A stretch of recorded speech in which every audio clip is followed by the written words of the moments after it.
Guys, I just wanted to share something with you really quickly. I have started a Telegram. So if you click the link in the chat, you'll have that exact link. And all you have to do is join, and you always get notifications whether I'm going live on here, on TikTok, on Instagram. I went ahead and reposted it. Hey Liz, hey Queen. I went ahead and posted it in the chat again, so you can click that link. All you have to do is join. Your phone number can remain anonymous if you want to do that in settings. It's one of my favorite features. I won't have access to any of your information if you don't allow it. However, you can text me in there, you can send me messages, you can ask me questions. It's a group to where you can connect to me and have easier access. So if you would like to get notifications every time that I'm about to go live, you'll get a little pop-up. I know sometimes YouTube and all that don't notify you in advance. Yeah, I think it's pretty cool too. So just click it, download the app. It's also really great for you, not just to be connected with me, but other people that you may follow, because you'll be surprised how a lot of other people have Telegram now. It's like this new up and coming thing.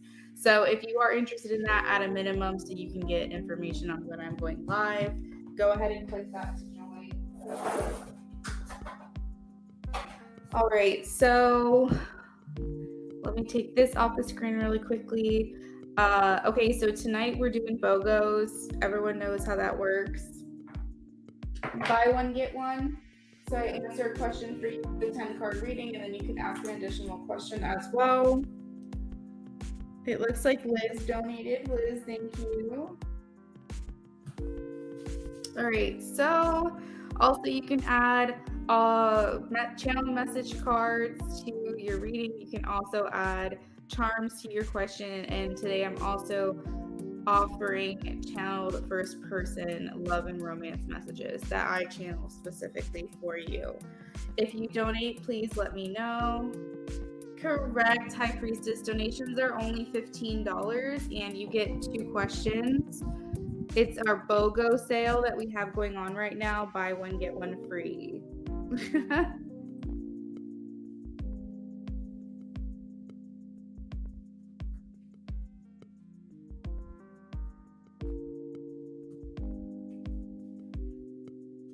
Okay, so now let's move on to the free list here.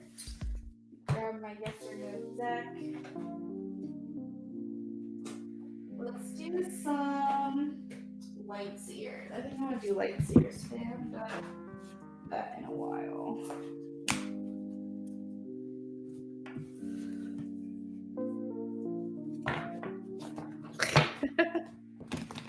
Yeah, you're totally fine, High Priestess. Let me know if that answered your question. Okay, will anyone new in love approach me soon? Oh, good, Queen. I'm so glad that it went well. Thank you for the feedback. I think my deck was upside down in my hands, so I do apologize. Let me reshuffle. It's looking like a no, Queen, but let's double check. Let's confirm. I am getting a no. I am sorry, Queen. I'm getting a no.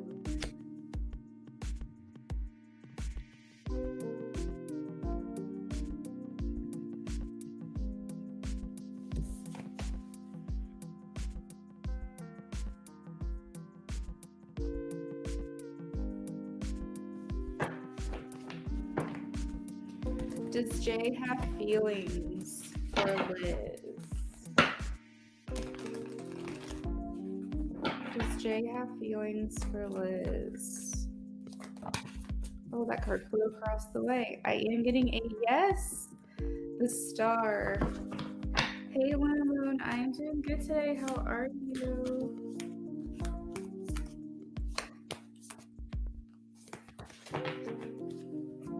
You're welcome, Queen. We're working on free readings today. Right now, we have about 9 minutes left.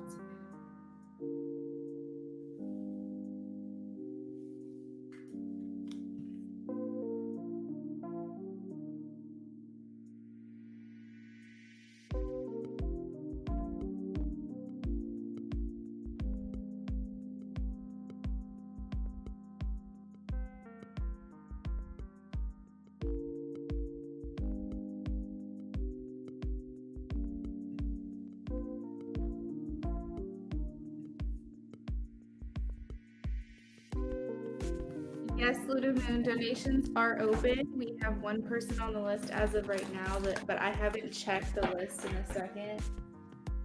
So, as far as I know, we just have Liz on the list right now, but they are open. Luna Moon, I am getting a yes for you. 10 of Cups. You're tired? Oh, me too. I was supposed to, well, I had internal intentions to go live last night, but I literally fell asleep on the couch, and then I slept all night. Like I feel like almost like I can't get enough sleep. I almost wonder if I'm deficient in some kind of vitamins or something right now.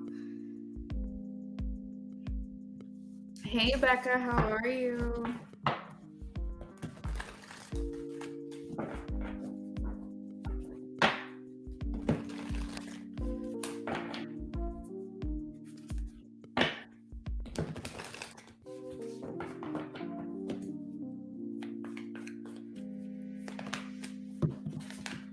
Woo!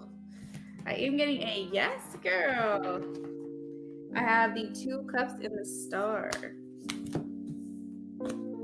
Thanks, Luna Moon. I hope your day gets better too. My day, honestly, is pretty good. I've had a nice, relaxing day. Spent a couple hours with Brennan and slept in and ate some good food. So, I mean, like, today is definitely a good day.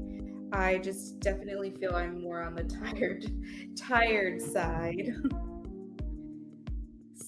I love it. The Tula Dex is so pretty. Oh my gosh, you're right.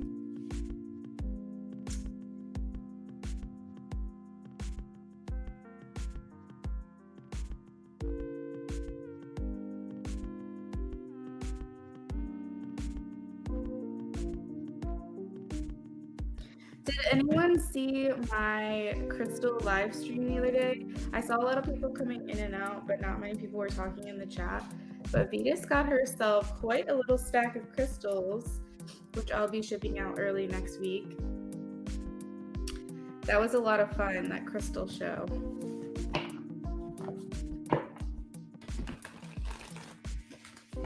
Yeah, I typically don't shuffle like this, but I have to because it's like, how do you not, you know? But did you know, Becca, that this was not the first edition?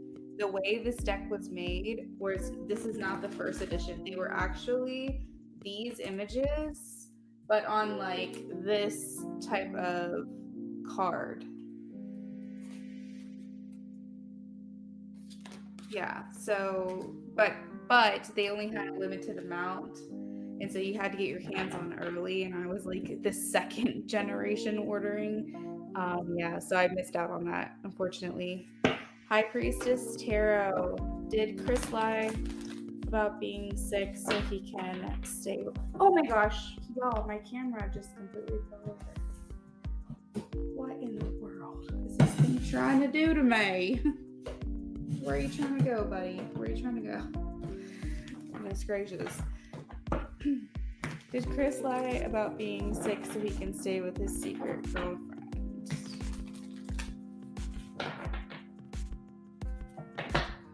Show me a yes or a no for High Priestess Tarot.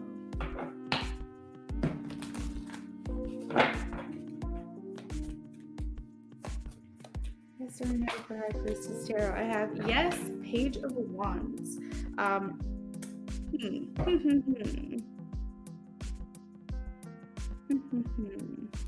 That's interesting. Because the Page of Wands talks about wanting to do their own thing, not wanting to be tied down. Secret girlfriends. That's interesting. But I am getting a yes, Page of Wands.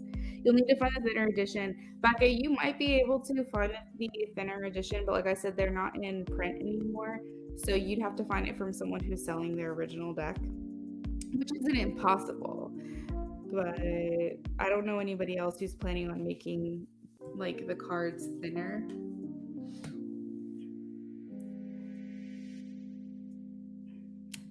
Donated. Thank you, hon. It's so funny because I realize like the different live streams that I do, I'm seeing different people.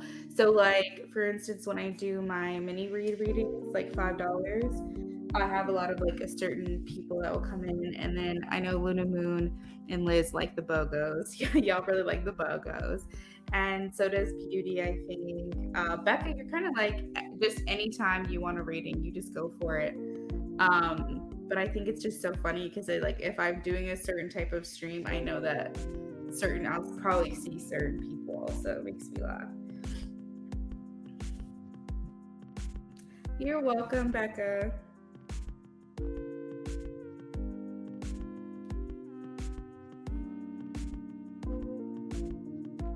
Oh, Linneman, you're so sweet. Yeah, no, I'm not saying you guys don't like my other readings. I'm just saying, like, I noticed you more, I guess I should say. I noticed you more in certain ones than others.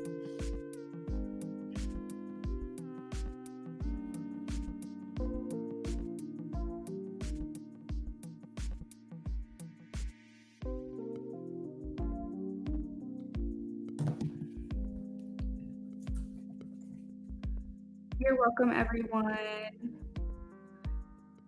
All right, so let's see. Donations. We have spot number 1. We have Liz. Spot number 2. We have Moon. 3. We don't have anyone. 4. No one. So on and so forth.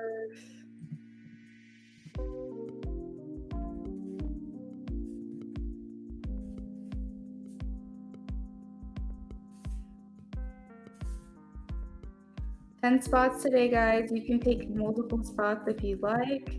But once all the spots are filled, then this live stream will be done. Okay, so let's see. Becca says, I've tried them all out, the BOGOs and the news channel messages, the freaky ones. Yes, you do. You try all of them. You like my channel messages? Thank you so much, Becca. That means a lot. You know what's funny is like I didn't always plan on doing channel messages. It just kind of happened one day. A lot of people kept asking for them. All right, so that's time's up. Liz, you can go ahead and post your questions when you're ready.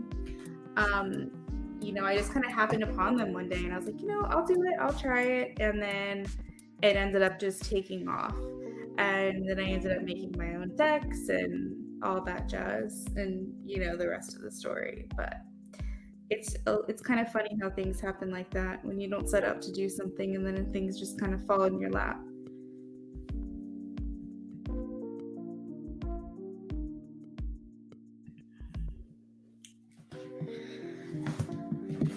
All right, so how did Jay feel after our conversation yesterday?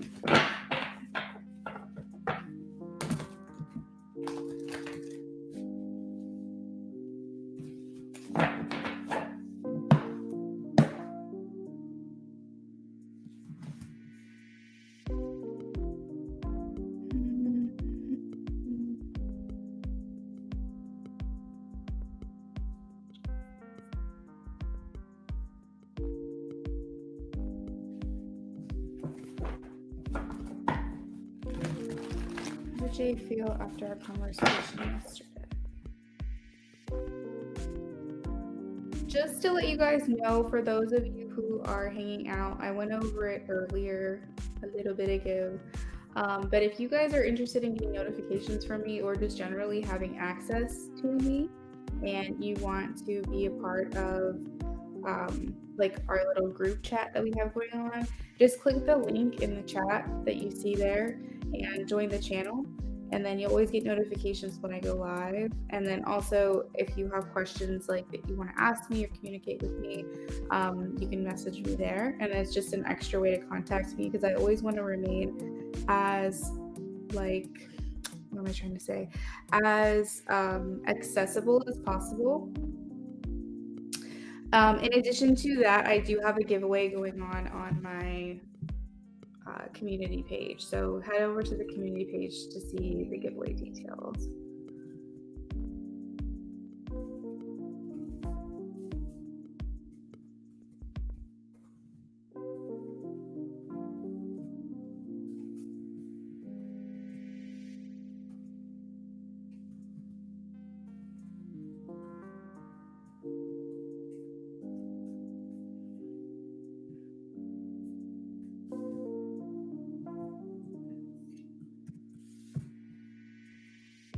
Luna, I'm going to, sorry, I didn't mean that. I'm going to donate 10 for next live because I want to save a spot.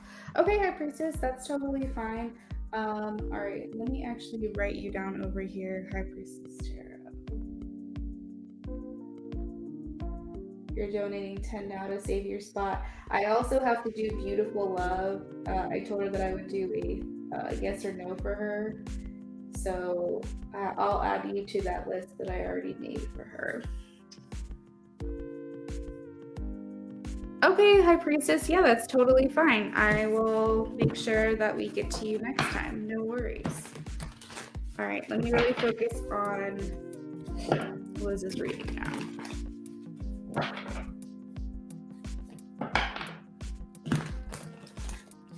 How did Jay feel after our conversation yesterday?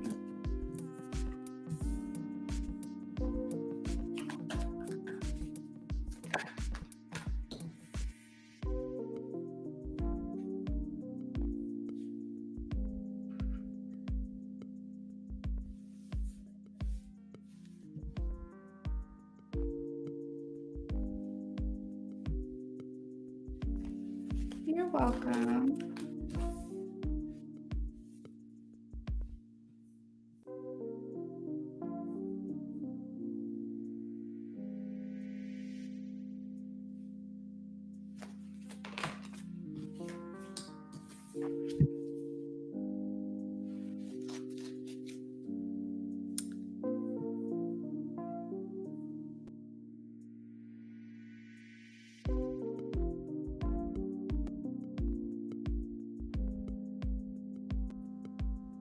I don't know why whenever I start a live stream, like within the first like 5 minutes like that, it always gets really blurry.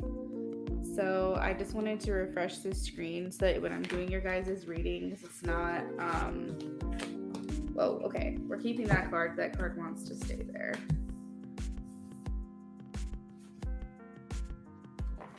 I just don't know.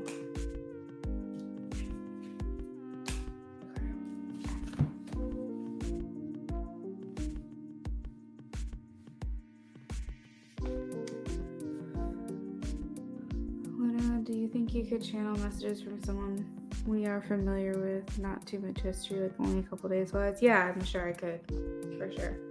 I pick up energies on the people you're asking about, even if like you barely know them. I'm already doing that, so definitely can do that for you for sure.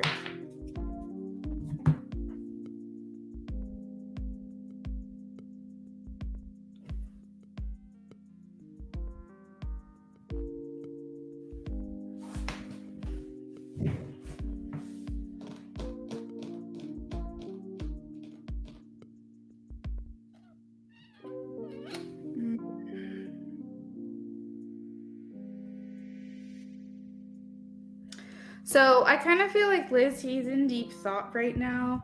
I kind of wanted to know what his energy was. I wanted to know what he was thinking, what he was feeling. You know, obviously I don't have the details specifically pertaining to what the conversation was about, but I do feel like he is in some type of thought mode that he's not really showing. I cut the deck and I have the moon. But at the bottom of the deck, we have the Nine of Swords. So it does feel like on some level he is trying to kind of think through this or think about something. But as far as like the actual conversation itself, I think he's fine. I think there's certain aspects of you that he really does enjoy.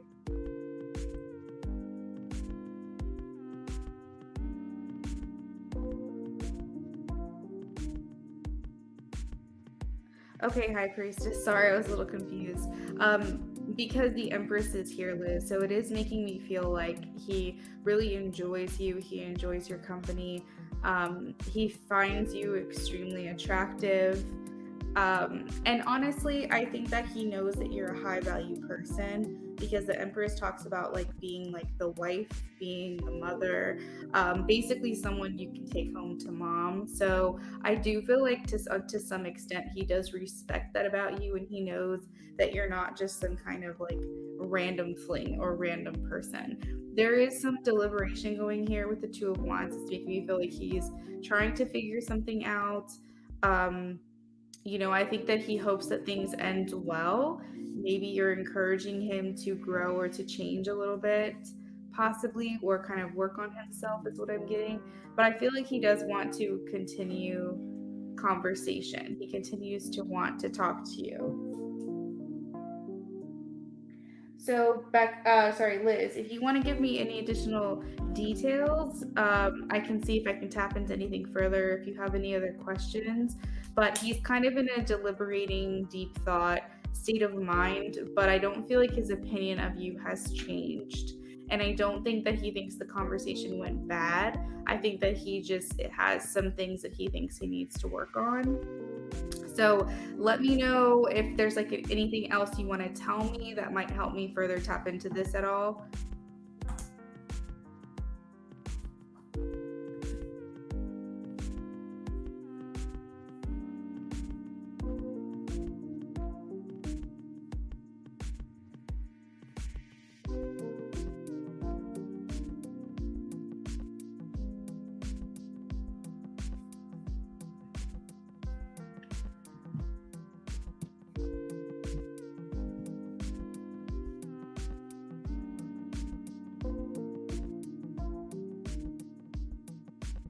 Oh, okay, this is the boss.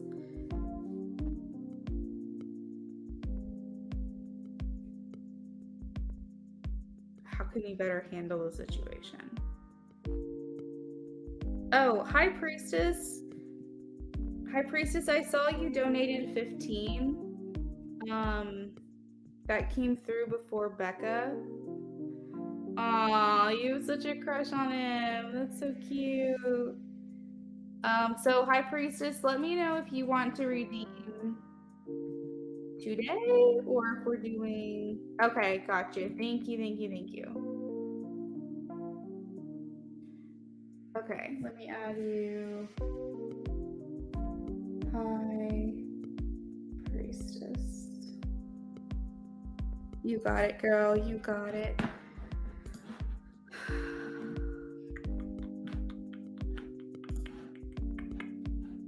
How can you better handle the situation?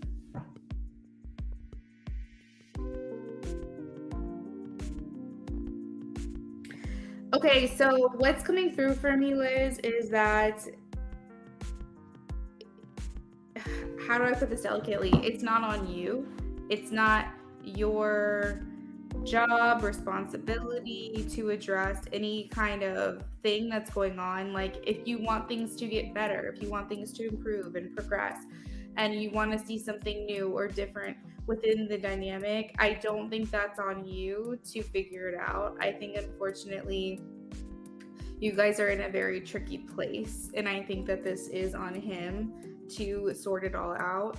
The reason why I don't think you need to change at all is just because I feel like he's attracted to you just the way that you are. I think he appreciates you just the way that you are, and he doesn't feel like he feels like you guys have so much in common, and he is trying to figure out a way in which to make this work. It's interesting you guys work together because I have the Eight of Pentacles I called out earlier. But he's very much like into who you are now. I don't think changing would help this situation. I don't think doing anything differently would help the situation because he's very drawn and pulled to you right now as it is. So I'm not seeing that. So I hope that that helps. But I am prepared for your second question whenever you are, and I'll pull a couple more cards. He is feeling a bit still disconnected from your life, like on the outside of your life.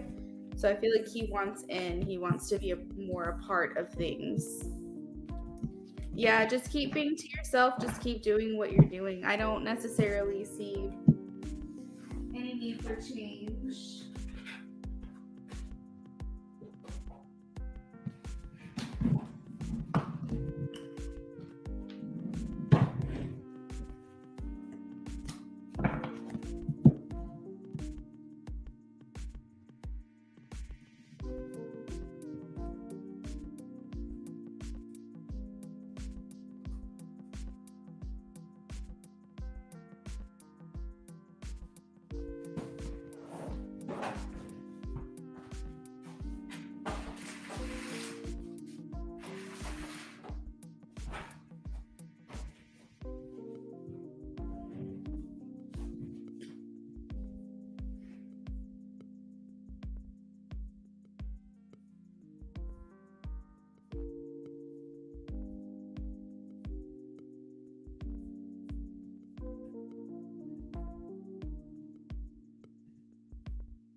What does he think of your work? Okay.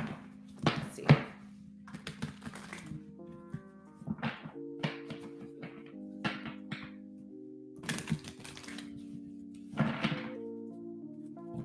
What does he think of your work?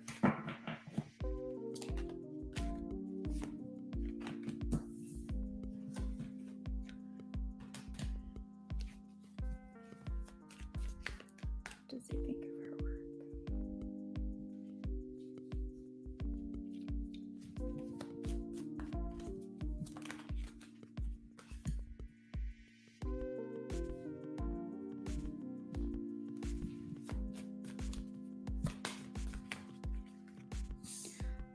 So I'd say that he thinks you're a valuable worker. For some reason, the value keeps coming through. He sees that you are good at problem solving here, the Hermit and the Five of Wands, whether that's between amongst coworkers, whether it has to do with the job itself, regardless, he feels like you do a really good job.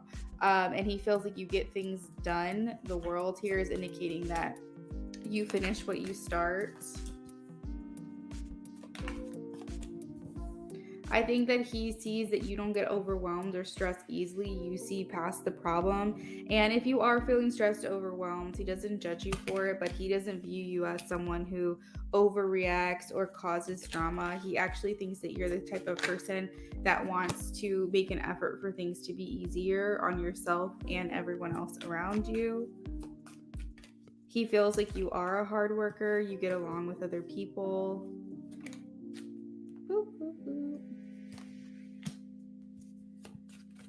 So yeah, the fact that you said you keep to yourself is kind of funny because there's a lot of cards indicating here that you keep to yourself.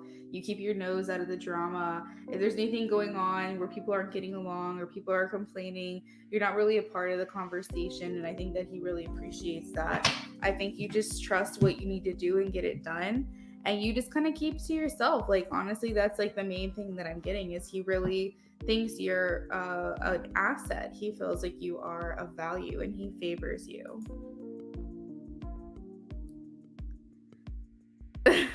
Priestess Tarot. No, you're totally fine, girl. I went ahead and added you to the list, so no worries. No worries on that.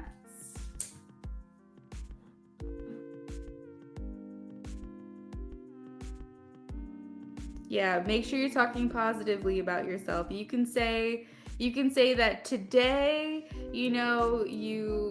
you aren't thinking as clearly as you usually do, but you're working through it or something. Like stay positive. We don't want to like speak badly about ourselves, then ourselves start to believe it on an unconscious level. You're welcome, Liz. Thank you so much for your donation. All right, so next up we have Luna Moon. Luna Moon, I am ready when you are. And thank you for the sub. Let's see if your Frank loves you.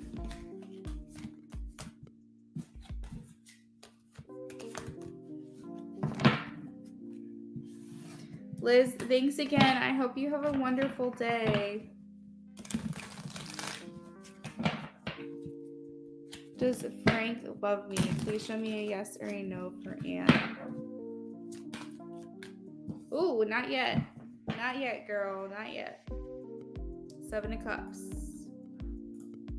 You're welcome. Oh, I'm so sorry to hear that.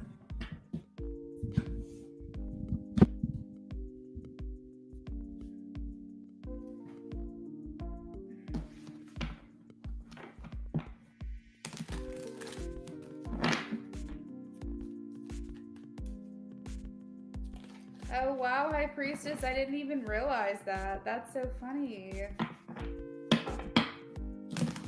What is Scorpio thinking and feeling at the moment? Lunaman, are you okay if I use these cards? I know you like specific ones, but I do feel like I get additional insight on these because they have chakras, planets, and zodiac signs. They also have additional information that sometimes I pull from intuitively. So if you want, I can see. But if you want me to use other cards, I definitely can, for sure. Either way, it's fine with me.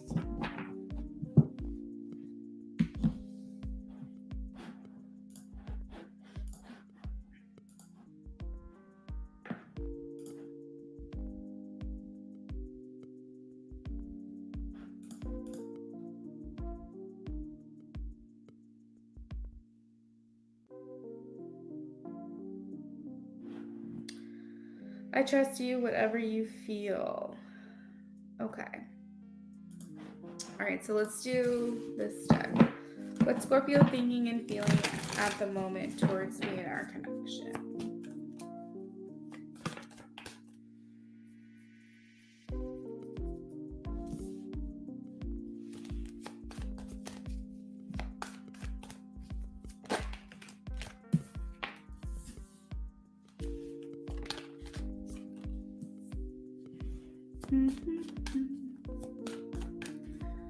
Stressed and overloaded, huh?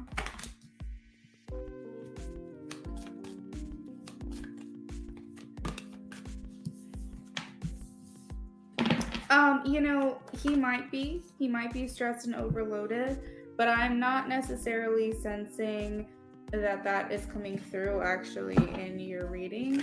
As far as your connection, you're the one thing I guess that doesn't stress him out, it seems. So he's not showing me that you add stress or overwhelm to him. He feels like he has clarity when it comes to you.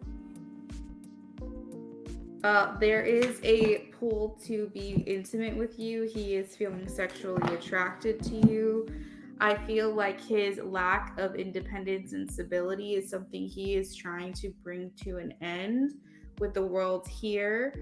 I feel like he is doing what he can to be successful and achieve his goals. I don't feel like he's taking self-pity on himself or trying to make it seem like he doesn't have faith in what it is that he's doing. He is honestly just trying to move forward. Like, I don't think that he's trying to let these things hold him back.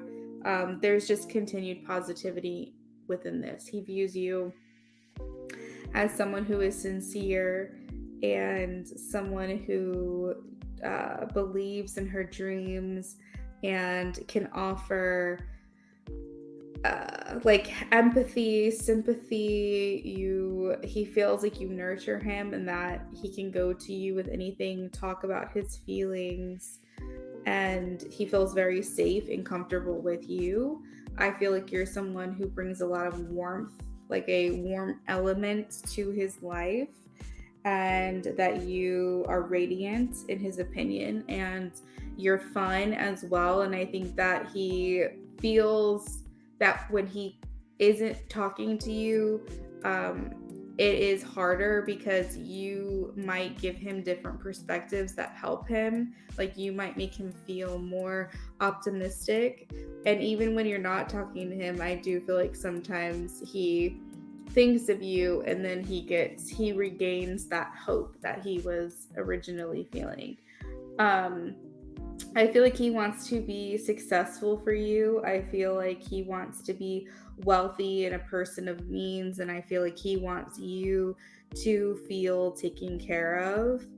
I feel like just your overall essence and who you are, you make him want to try harder and be better for you. You help him grow and you give him this inner strength and courage to face the unknown and still move forward regardless. I feel like he feels like he has a choice, and that choice is you.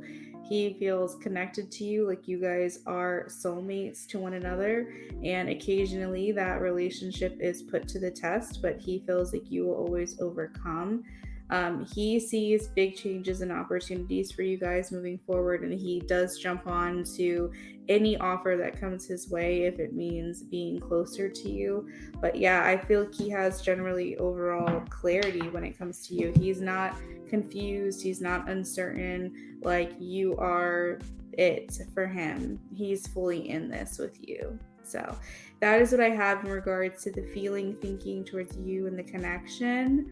But what is your second question?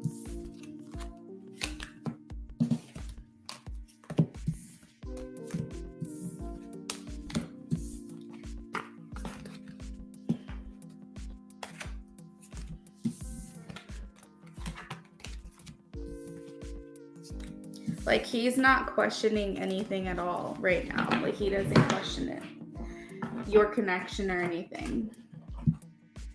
I'm trying to see if this...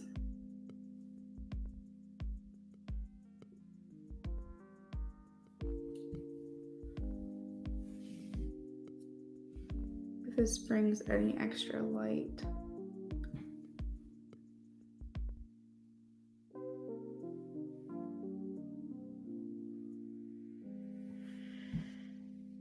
I don't think that makes a difference too much, but...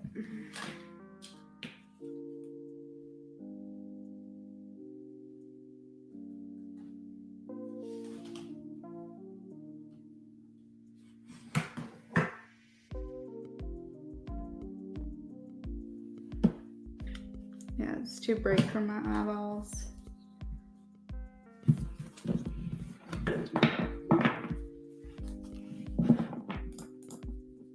I'm a bit worried that the current obstacles and stress will affect us. Can we talk about outlook of our near future? Yeah, absolutely. Definitely can do that. And then after Luna Moon, we have High Priestess. So High Priestess, you can go ahead and post whenever you're ready.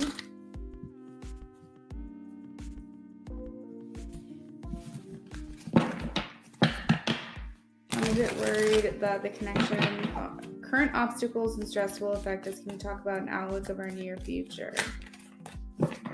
Outlook on the near future, please. Let's do... okay, so since today is April 1st, let's start with the month of April and move our way down. Outlook on April. One more for April, please. May. What's going on in May? What's going on in May?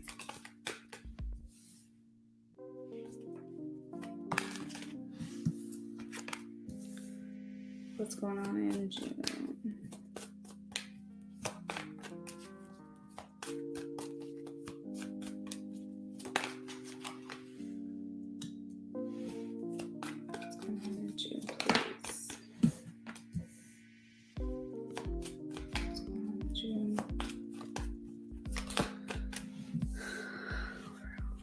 Whoa.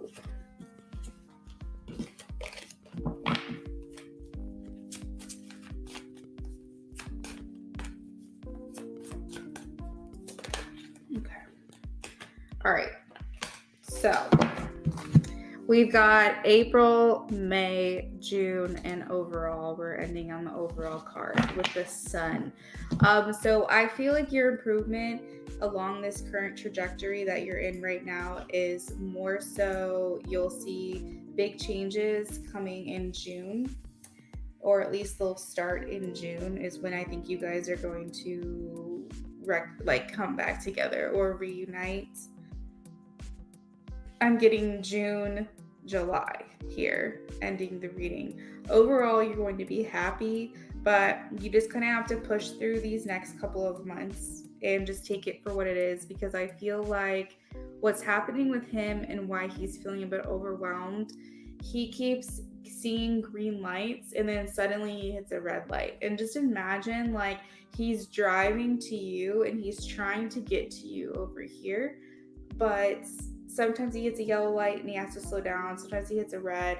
And then there'll be a couple weeks where it's green, green, green, green, green, and then something else will happen and it's like a red. And so it's like, it doesn't mean he's not driving to you. It doesn't mean he's not coming, but he does have these like minor hiccups that are coming into play. They come in suddenly and unexpectedly, and it makes him feel like every single time this happens, he has to readjust his plan. He has to take a detour. He has to do something different. So this is the way that Spirit is explaining it to me, so that I can explain it to you, is that it doesn't mean he's not driving to you, but sometimes he does have to take a detour too because of unexpected obstacles. But he's still trying to make it. He's still trying to get to you.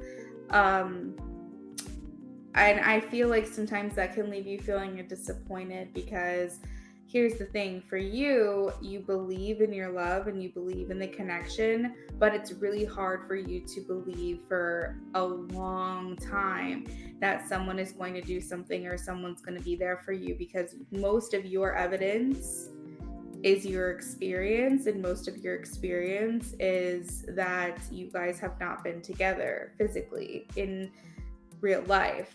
And if you do, it's fleeting moments. It's not anything substantial. And so it's hard for you to deal with the continual waiting, continual patience. And so I think sometimes that can cause like an inner conflict, because you're just waiting for him to offer something to you. But I will say April and May, still feeling kind of a little bit of the same, but I do feel like you guys are going to come together here in June. So Ace of Swords talks about good ideas, working out. Also, Six of Swords here talks about moving forward, things calming down, and overcoming maybe harder times now, so that you're in a more easier flow. Things are easier for you. Imagine the Six of Swords as like a very turbulent waters, like you're on a ship and you know the water's really bumpy, waves are crashing in, everything's kind of crazy, but then once you pass through the storm, then on the other side things are a lot more calm, pretty, the sun is shining down, and it's easier. You had to pass through the hard time first, but you will get to the other side, and that should be sometime in June is what I'm seeing. I'm seeing reuniting, coming back together, even proposals. I always see that he wants to marry you.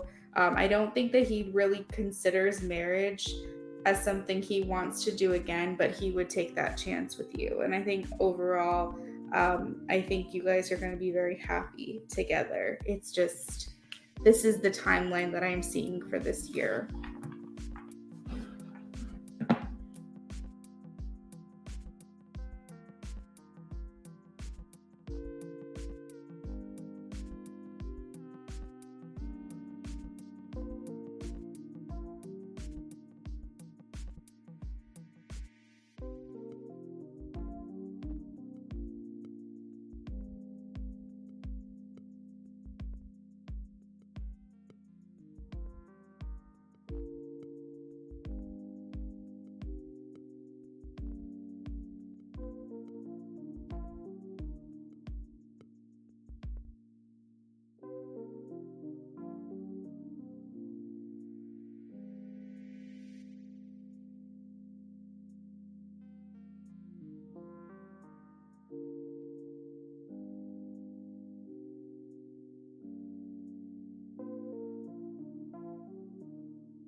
And I think the divorce has to be done to be totally free without judgment. You're welcome.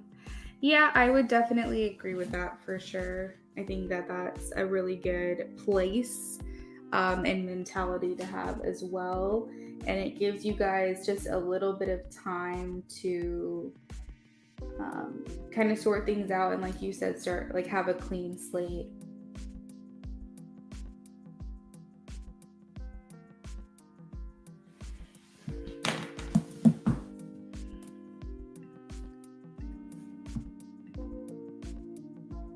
Hey, Rising, hello. Thank you so much for the donation. Let me add you to our list really quickly.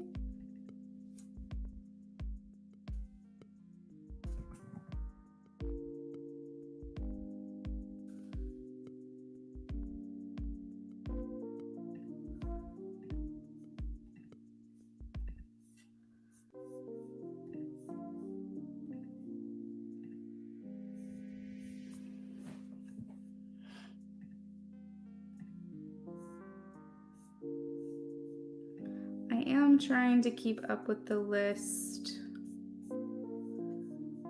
Okay, so you guys are going to see the list on the screen of all the donations. If they have a check mark next to it, it means I'm done. It means that their reading is complete.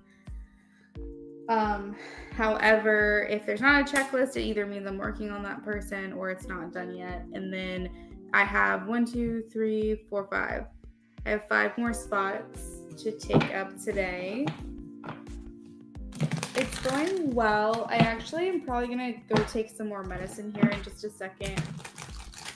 I'm going through, it's my time of the month right now. And I'm struggling. My lower back is killing me. But otherwise, I'm doing okay. How are you? What do you pick up on with a secret girlfriend? I'm curious if it shows that I know her. Okay. What do we pick up on the secret girlfriend? Can you give me any details, please?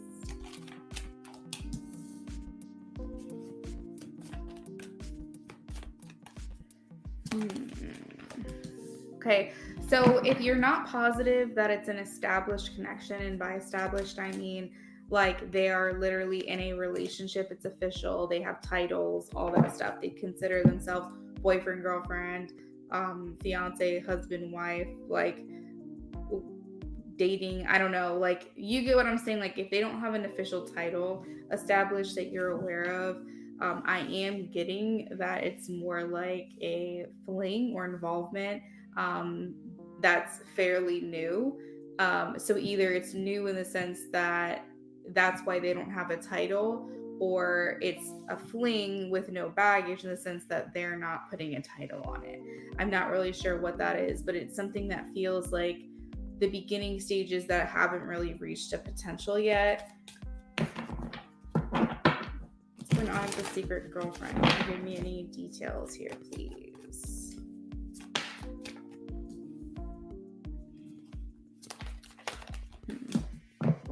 They are not on the same level.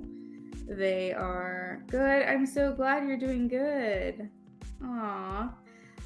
They are on different levels of maturity. I feel like she is more mature than he is. I do feel like they're compatible overall. They're suitable for one another, but almost as if like they would be better together in different times of life.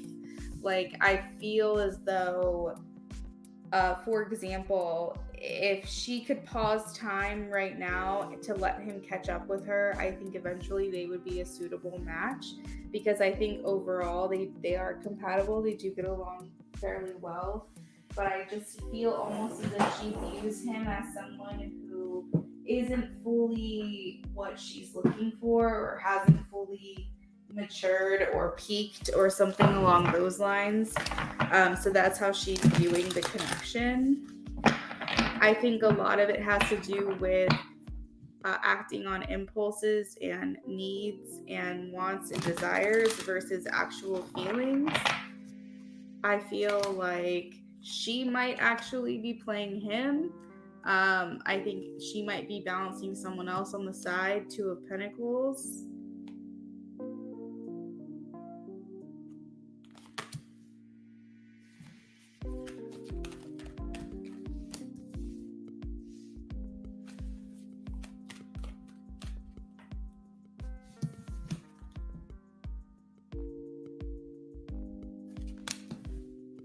Yeah, I don't think she can be. I don't think she can be trusted, really.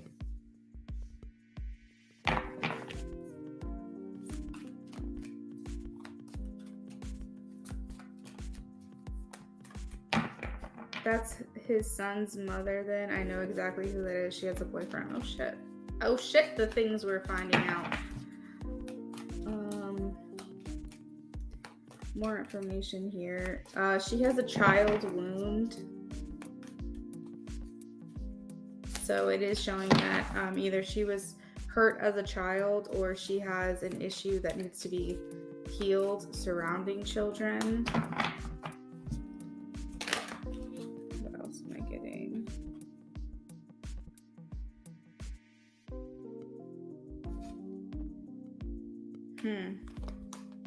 She's okay, so she's showing up as someone who's addicted to people who she can't trust. So that could be through her own personal issues that she has going on, through, like I said, this child wound that's showing up. So it's very possible that when she was younger, she did not trust the adults in her life or the people that she developed relationships with. So therefore, it's carrying over from her adolescent into adulthood.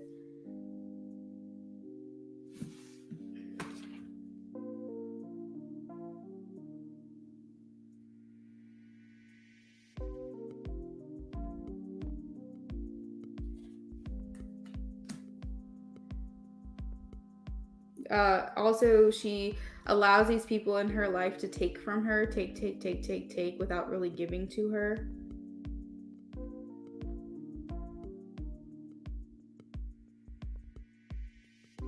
I feel like she's a little bit of a dreamer. I think that she really tries to believe that everything is possible. I think she has good qualities, but I think that she can be a little bit naive at times. It's basically part of her mission seems to be reclaiming her power over these people who just take advantage. Oh shit, that's not good at all. But yeah, I just feel like there's an element to her that feels like she can't be trusted. Like she also can't be trusted. Like she does things that are not the most loyal things. She might follow some selfish tendencies. She might betray other people. But I think it's mostly because she doesn't have her own self-identity. So she's really easy to be influenced from others to do these things that maybe don't naturally align with herself. Let's ask if you... Oh, wait, let's see. What did you say? You said you want to know... Oh, you said you're curious if it shows that you know her. Okay, but it sounds like you do.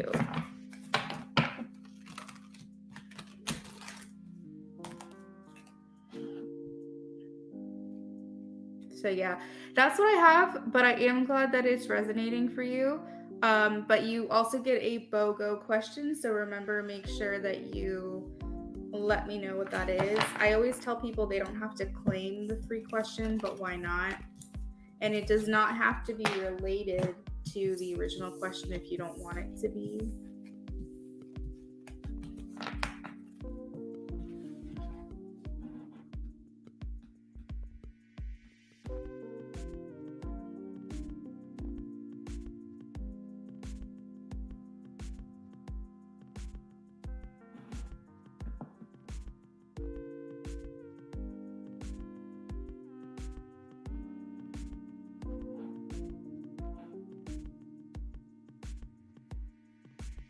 Does she know of you? That's the second one. Okay, let's see.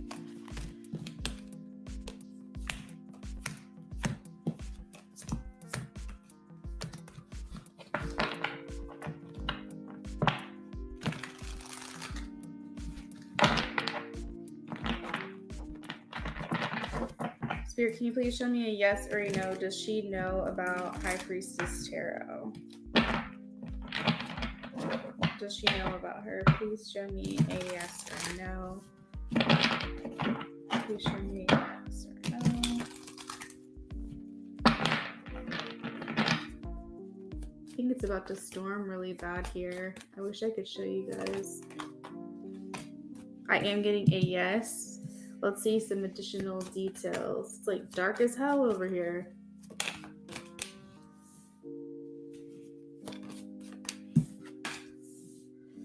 Additional details, please. Okay.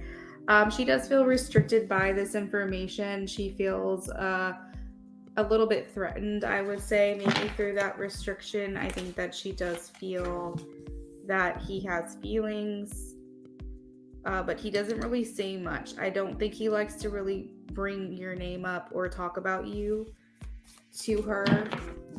So for example, if you work with this person, if you work with him, he might talk about everybody else that he works with a lot to her, except for he doesn't bring you up. Because maybe in the past he did, and that didn't cause a very good reaction from her. But that's just an example. But what I'm saying is, like, I feel like he intentionally does not bring you up to her or talk to her about you. I guess for the sake of keeping the peace. Any other information here? Yeah, because I feel like you could be a point of tension or conflict. So yeah, she does know. Yep. It's thunderstorming where you are. Yeah, I don't know. I guess it's like really bad. I'm trying to see if I can show. It's like, looks pretty.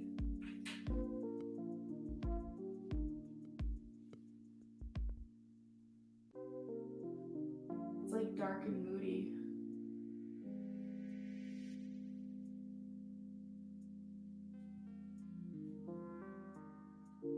The trees were like blowing crazy. I was worried when the trees are gonna do that, just because our power seems to go out like a lot for some reason.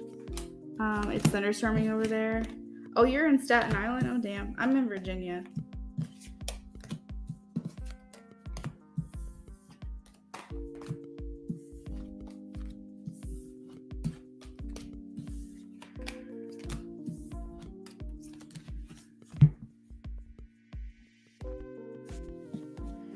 Hey, Becca. Thank you for checking in, hon.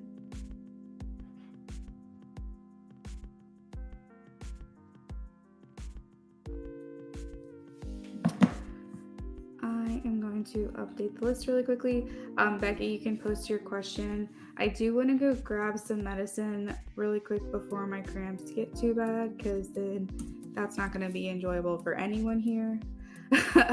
So let me go do that really quickly.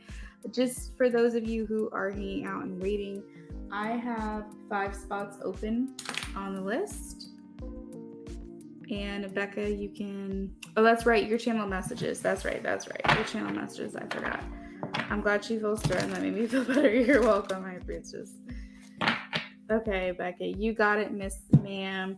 I've been doing it where, like, I let your person tell me if they want it to be automatic writing or if they want me to just speak. So I find that the people who are more quiet and more reserved want me to write things down to organize their thoughts, or if they feel like they just word vomit, they might want me to write things down so their thoughts are more organized. But there's some people that just have so much to say that, like, it's like I can't write as fast as the information's coming in.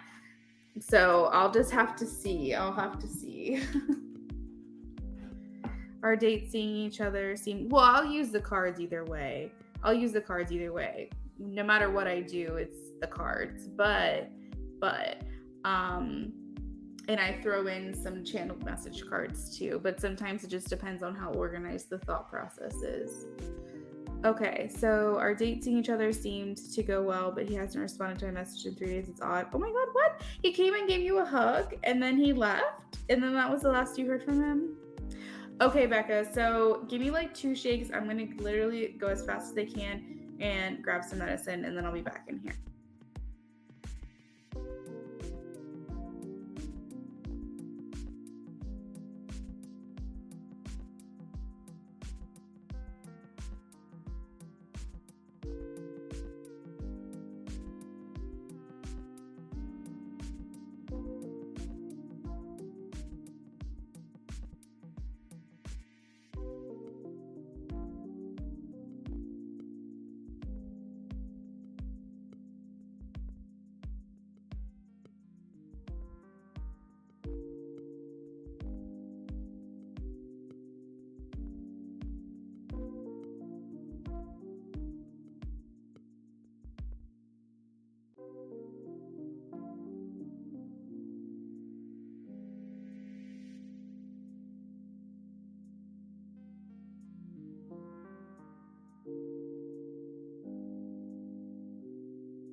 Okie dokie.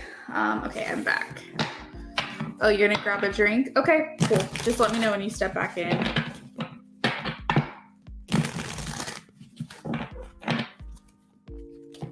Channel messages from Tyler, please.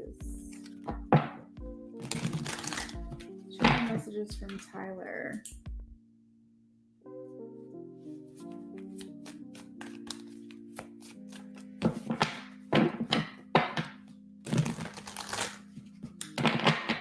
Channel messages from Tyler.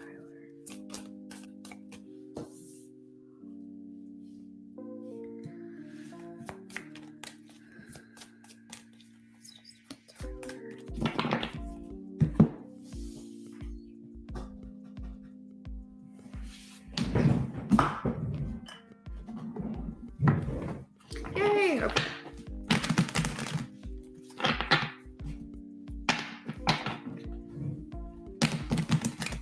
Oh, and I remember you said that you like my channel cards. So I think, Becca, these thoughts are coming out slow enough for me to do just the voice, the channeling directly.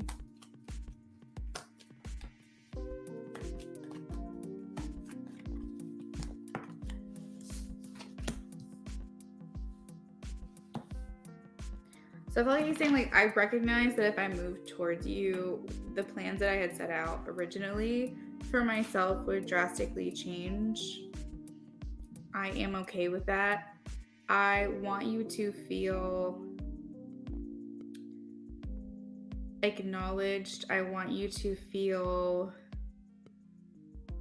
appreciated, and I don't want you to feel abandoned.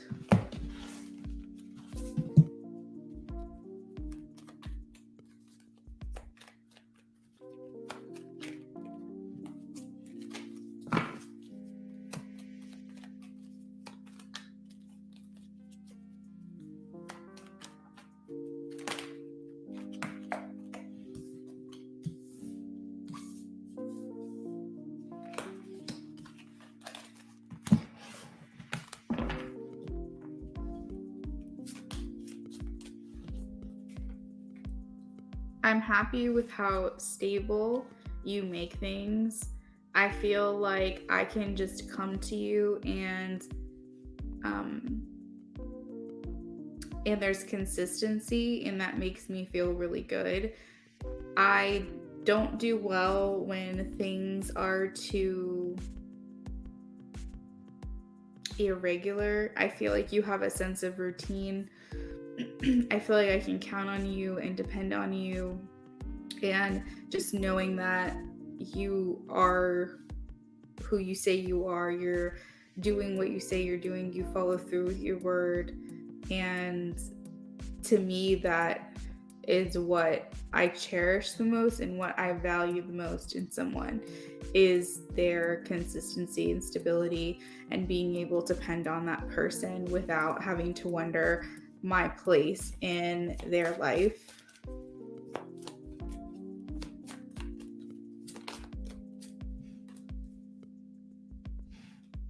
I want to know what you're passionate about.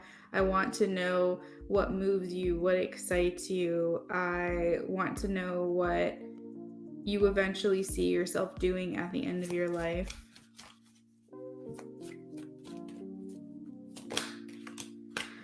I feel a sense of healing when I'm near you. I feel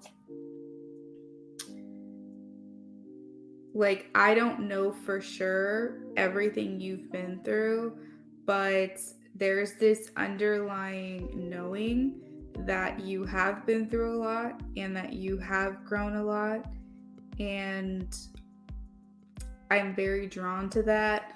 I feel like you've been through the ringer, so to speak, and you come out the other side, and there's a strength in you that's quiet, but it's very apparent, and it's something that I'm really attracted to.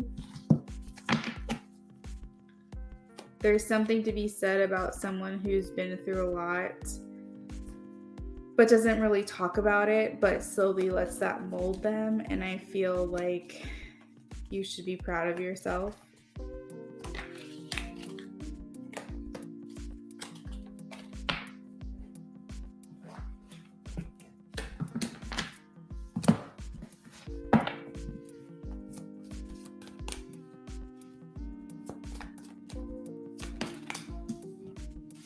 I have the tendency to come across a bit guarded just because the fact that I have had to rely on myself, and maybe that's why I'm so drawn to the fact that you seem like someone that I can rely on, someone that will be there and do the things that they said they're going to do, because for the longest time I feel like I've had to rely on myself a lot when it comes to my own feelings, my own emotions, my own just generally doing things on my own.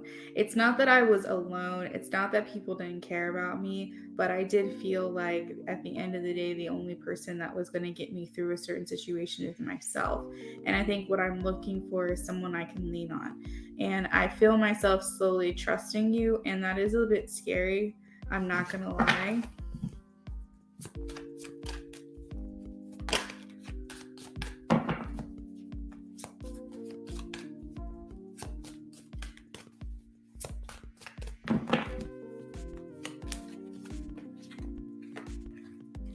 I've been through my share of pain.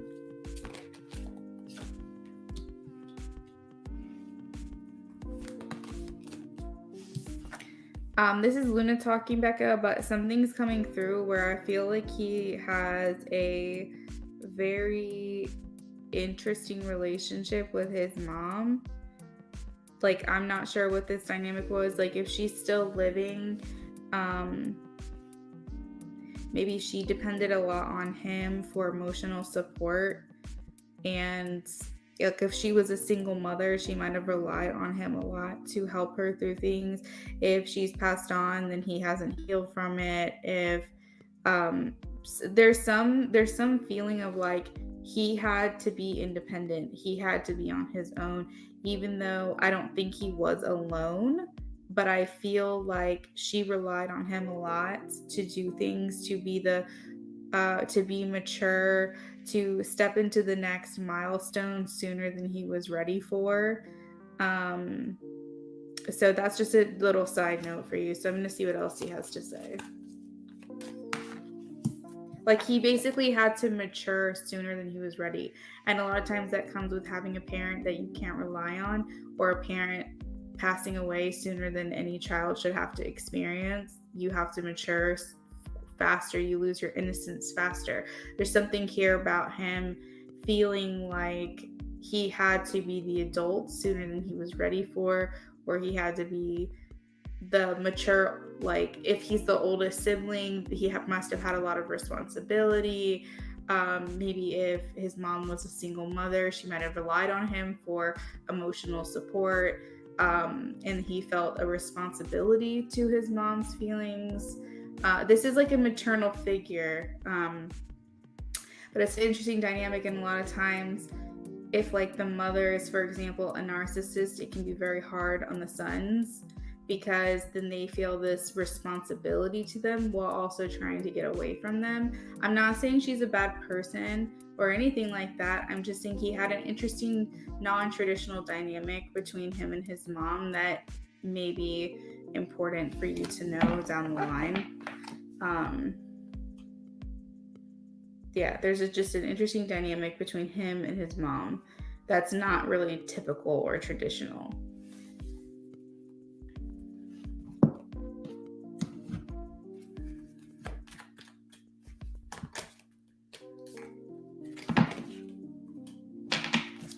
So I hear him saying that I recognize you, something about your energy, your essence, your soul, your spirit. I recognize you. And that scares me, because I think that I'm already feeling things that I shouldn't be feeling this soon in a connection. And I think that's something that is going to take me a minute to process.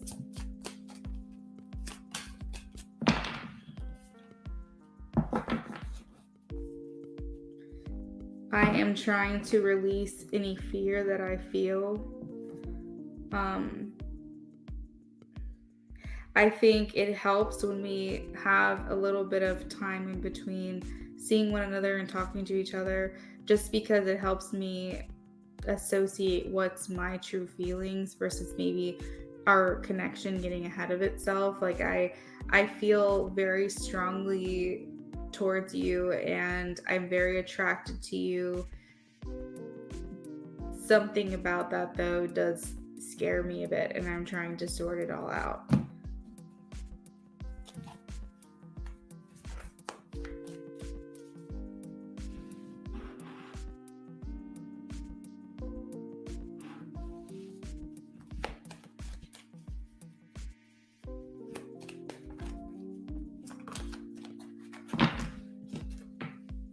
I feel like,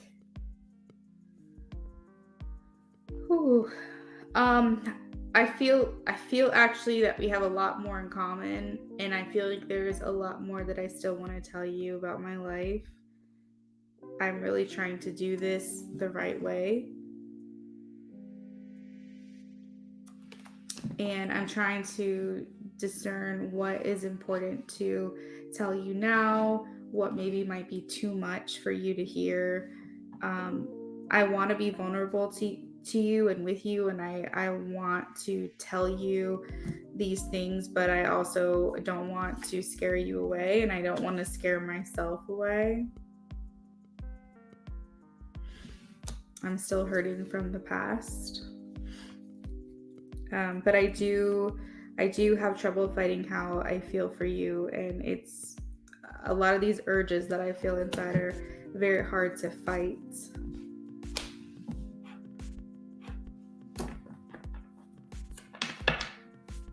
Hey Jack Mac, thanks for being here and popping in and saying hello. My free list is done though. I did it for the first 15 minutes of the live stream. We've been here a little over an hour.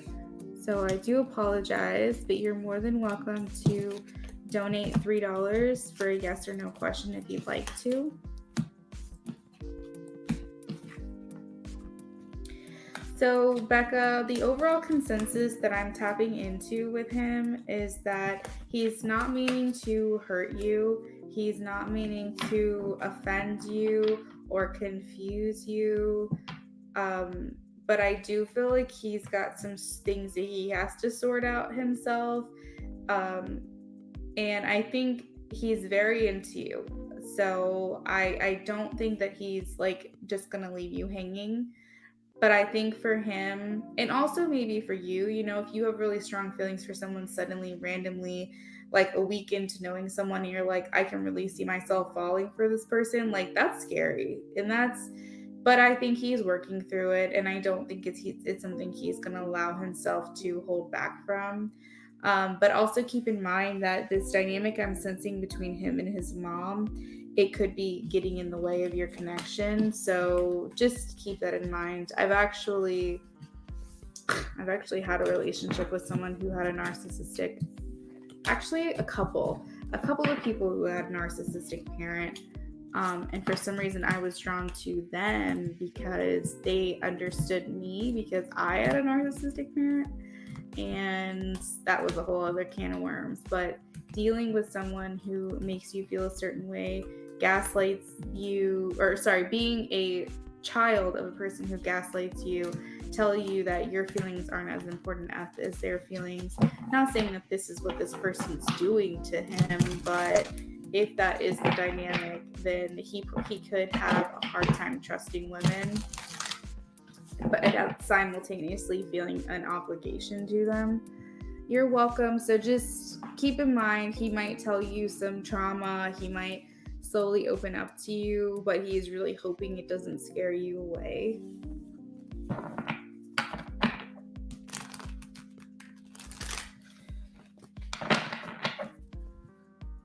Becca, thank you so much. All right, so we are going to move on to Rising Storm. Rising Storm, I am ready for your question whenever you are.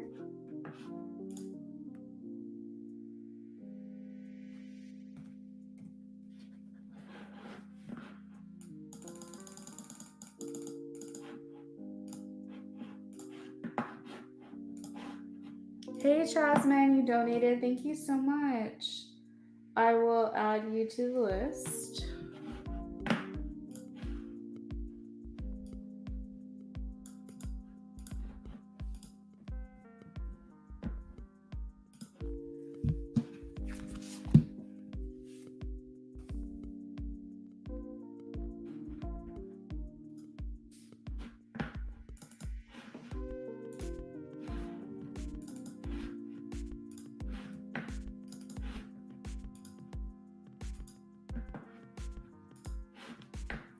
I hope that list that I just posted makes sense.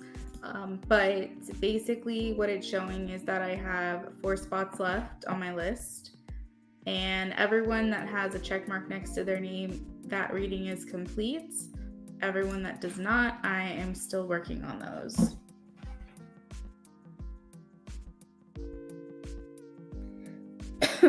All right, make sure if y'all donate, you let me know.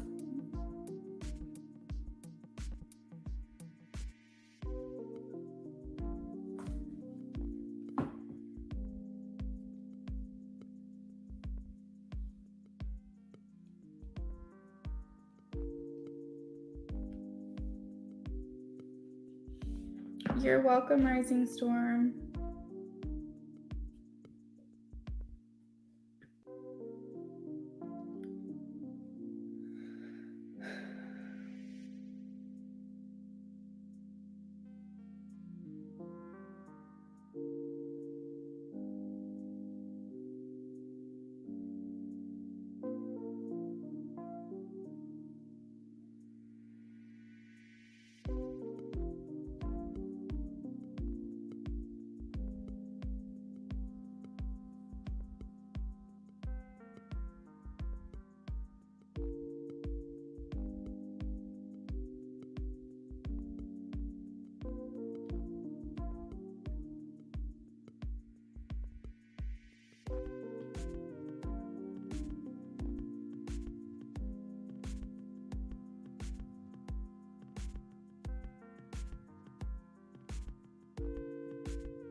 Sorry, Rising, I was messaging someone back. Okay, so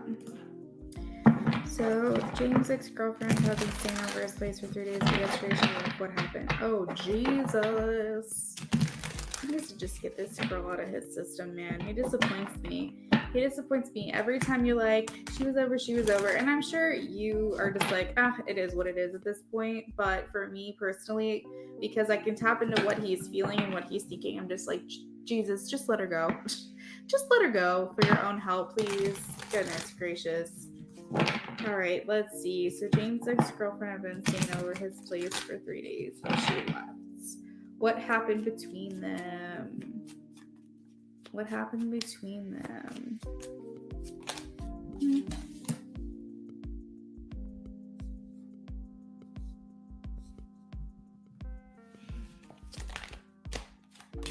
Oh my God.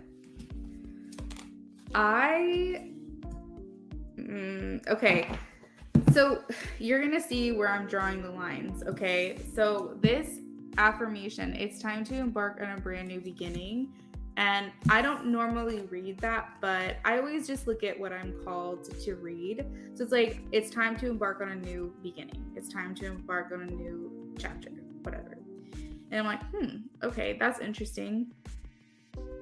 And then the heartbreak card comes out. The 3 of Swords comes out right after that. Like, are you thinking what I'm thinking? What happened between them? What happened between them?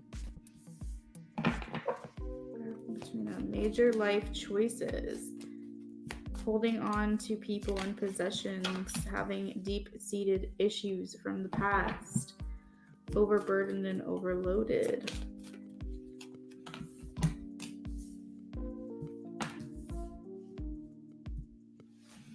Ongoing battle. I think there was a fight. Shit, you also have the endings card. You have literally the new chapter card and the endings card.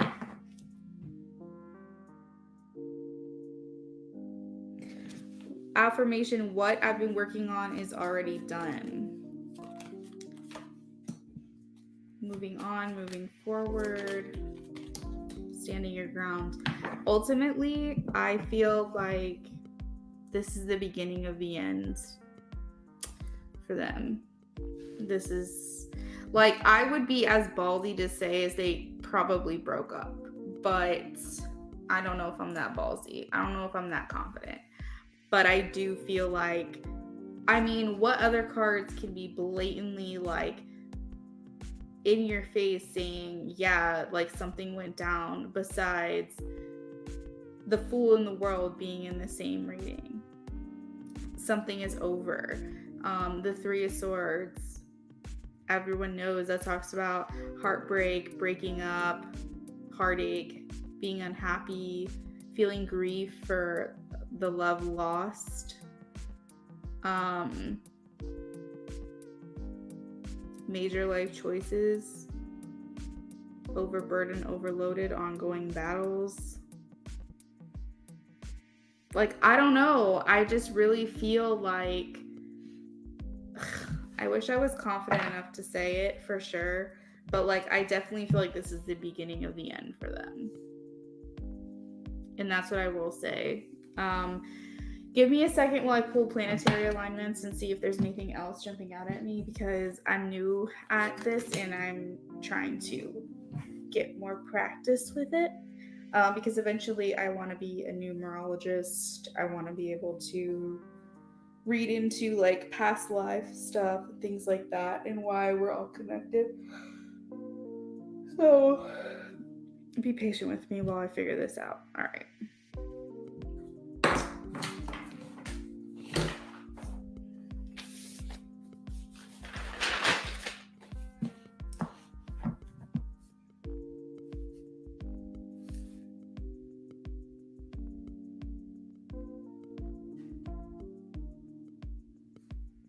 Okay, so this is the crown chakra, third eye chakra, throat chakra, heart chakra, right? So these all go in order. I feel almost like this is a weird thing to say because like, I don't even know what I'm trying to say here, but it's almost like the chakra of their relationship, because, you know, we each have a chakras within us, but it's almost like the chakra of their relationship is starting to like balance itself out. Maybe that's why clarity is coming in, because I don't know. I just think it's interesting that it goes in that order.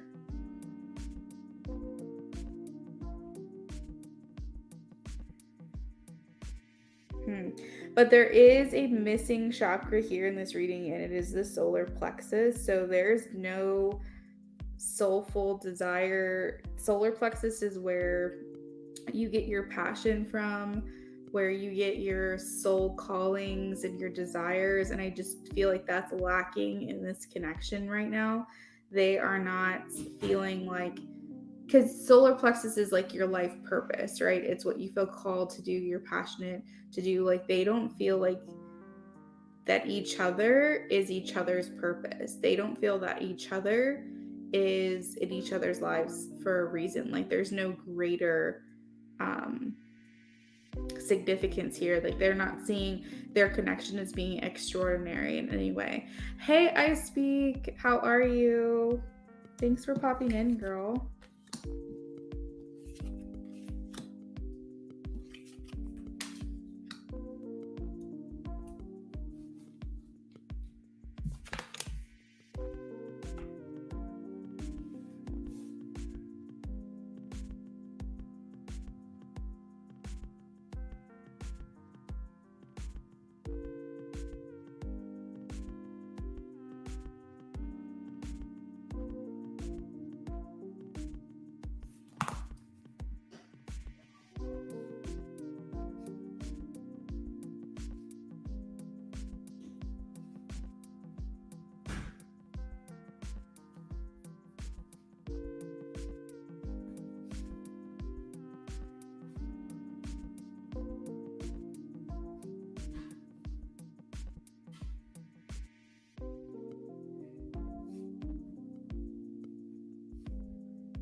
There's a lot of ego in this relationship as well. I'm hearing commitment issues.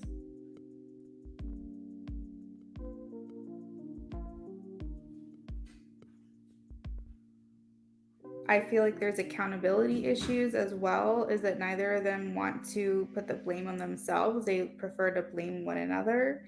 There's a lot of pain here. You have, I think it's called Chiron, if I'm not mistaken, which talks about pain and transformation. So this could be another indicator of a karmic dynamic between them.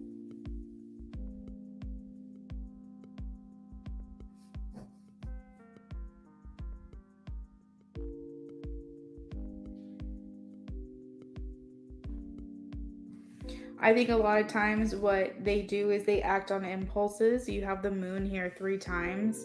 So there could be a lot of, I'm doing good, I speak. Thank you for asking. I hope you are too. I'm hearing a lot of, what is it, like urges, acting on impulses, keeping secrets from each other.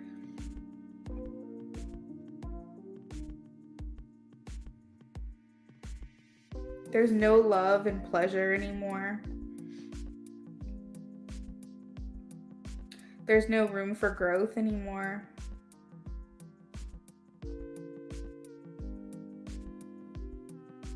Or I'm sorry, that's Uranus.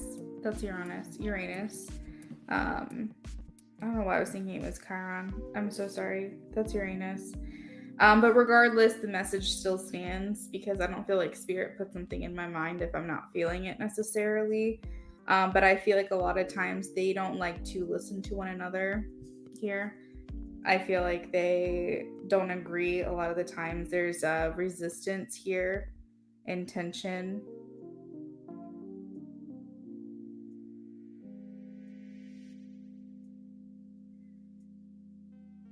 Interesting. Okay, so that is what I'm picking up for you, rising. You also have a couple signs here as well, so if they call to you at all, let me know. But we have Libra, Capricorn, Gemini, Sagittarius, Pisces, Cancer, and Aries as well.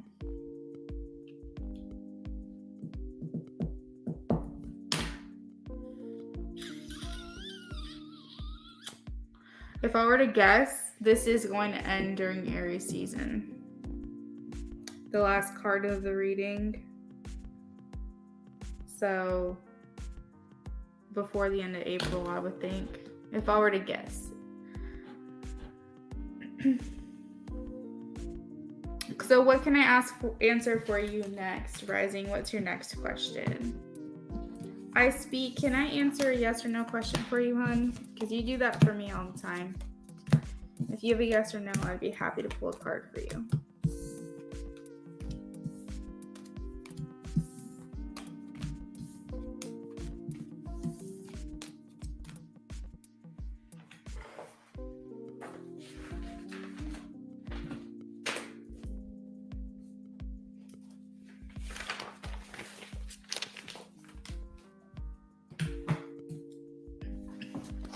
So I heard something the other day, and they said that if you eat every 3 hours, it will change your life. So like eating apples, slices, and peanut butter, eating toast and avocado, eating, and then obviously eating your meal, and then 3 hours later eating like, I don't know, what's another example? A salad. Like basically eating every 3 hours, especially if it's like nutritious things, that it actually will change your life and also balance your mood because you won't be like hangry and it just makes you happy. So that's my tip of the day, is to make sure you're eating every 3 hours. Obviously when you're sleeping you don't have to do that, but it also helps you too from overeating or overindulging, because you're like, oh, my next meal is in 3 hours, or oh, I haven't eaten in 3 hours, let me eat something. And you don't overindulge when you eat your actual meals, because you know that that's not like the last time you're going to eat for 8 hours. You know that you're going to make time to eat something else. That was interesting. Second question. Did James tell the ex-girlfriend something that caused her to leave?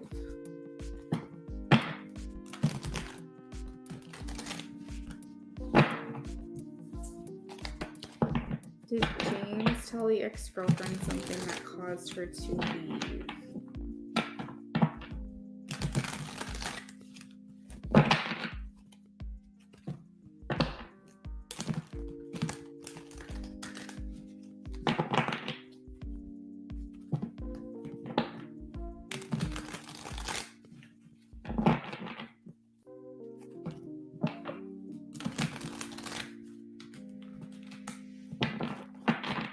Please show me a yes or a no. Oh, damn.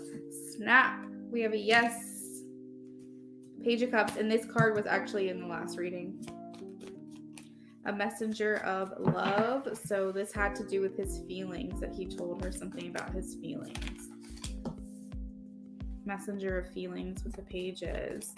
Something that has been on his heart for a while. Something that's been ongoing. So the Nine of Wands here, a couple of things is talking about that you're expressing the ongoing conflict that you've been feeling weary and drained when it comes to a certain situation, and you're trying to get to the finish line. You're trying to express yourself where you can get your point across, and you're trying to be strong and hold your faith that what you're doing is the right thing. Learning from past mistakes. Fighting for your corner. It's the last stand. Oh, so Two of Cups has to do with partnerships. So what I'm getting here is that he was talking about his feelings for her and how he's been feeling for a little while about their relationship that they have. He is trying to be more vocal and head over heart kind of thing, where he's trying to think versus acting on his feelings, because a lot of times they tend, like I said, to act on impulses in their connection, which makes it hard for him to stand his ground and follow through with what he says he's going to do. There's a lack of consistency. You also have the Five of Cups here, which talks about sadness and loss. So you have the heartbreak card, and now you have the grief card, which also talks about heartbreak. This could be unwelcome change for them both, because he's not really sure what's next or what's coming. The Seven of Cups talks about thinking about things quite a bit, thinking about all the different choices.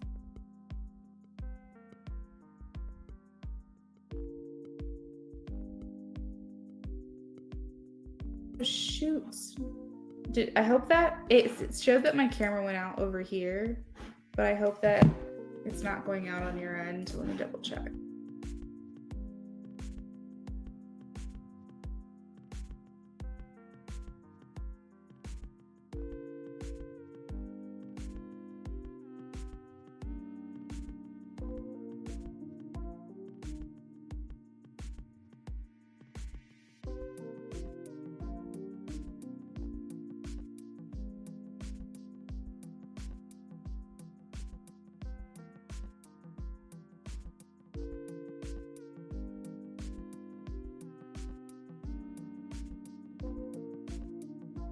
I'm going to refresh because it looks like my camera's not very clear, so give me a second.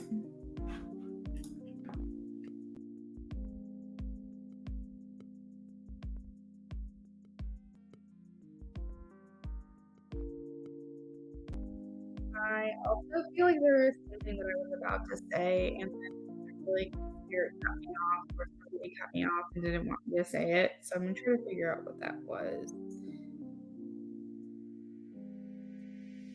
Give me 1 second. I'm going to rewatch that and see if I can figure out what I was trying to say.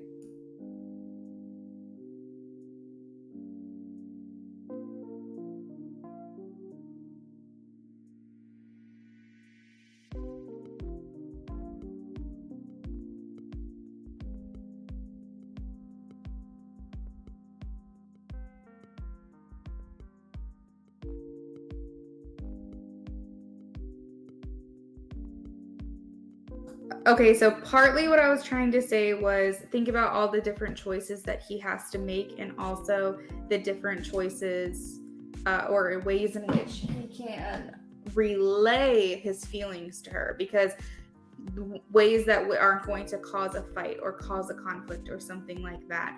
I feel like, you could tell someone, I fucking hate your guts. Like, you disgust me. I want nothing to do with you. Or you can say, I don't desire to be in a relationship with you anymore. I know it's not something that you necessarily want to hear, but I've been having a really hard time lately, and I just feel like we're not on the same page anymore. I don't seem to have the same feelings I had for you at the beginning of our connection. Like, you see how like there's different ways to say stuff to people. So I feel like he's also thinking about the different ways in which to relay this information to her as well. So that's what could have caused her to leave, is that, he was trying to think of which way to go about doing this that wouldn't cause it to blow up in his face. So there's a lot that we're trying to think about, a lot we're trying to go on. Let me see if there was anything else that I wasn't able to say.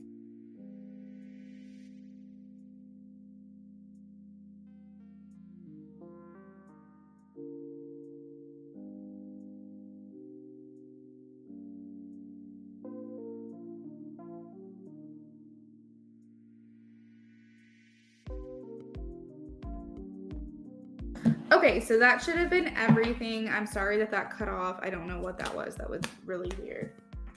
It's pitch black outside now, so I have no idea what the weather is doing.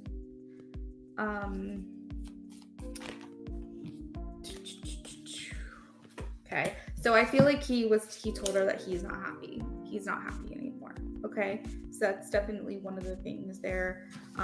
Maybe he feels like this just isn't going in the direction that he would like or would hope for it to go on. It's possible that he mentioned having feelings for someone else, but I really don't think that was the case.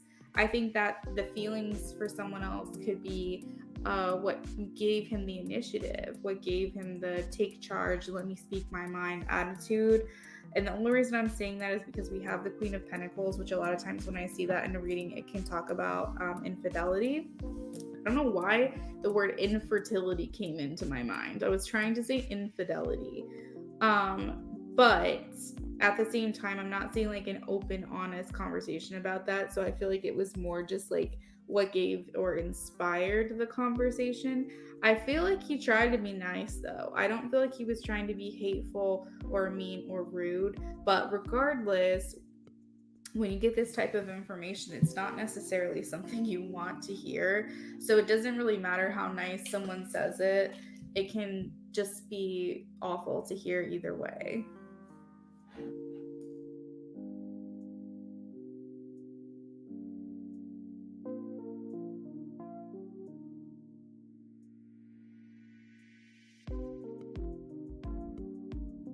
So yeah, I am getting a yes for that. I am getting a yes. Rising, thank you. Thank you, friend. Thank you for coming back. I haven't been to your page in a minute, but I'll be honest, I'm not really on social media that much anymore. It's not that I don't want to be. I'm just like really busy, like really overwhelmed throughout the day, just trying to get everything done that I can.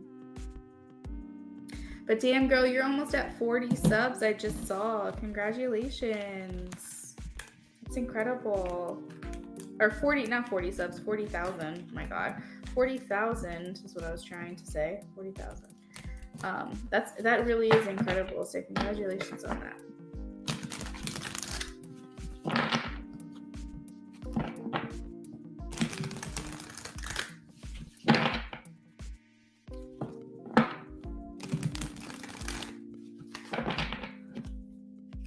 Okay, so Jasmine, if you're in here, please say hello. I am ready for your question whenever you are. Of course. Yeah, Rising, you can definitely donate again. I have a couple spots open, so I can add you back to the list.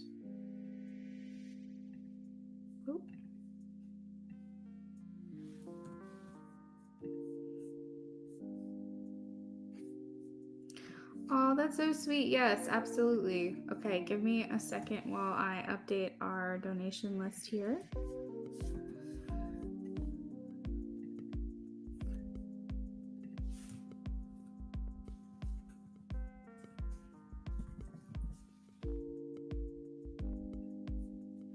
So for those of you who are hanging out, if you want to know what I've got going on tonight, we're doing a BOGO.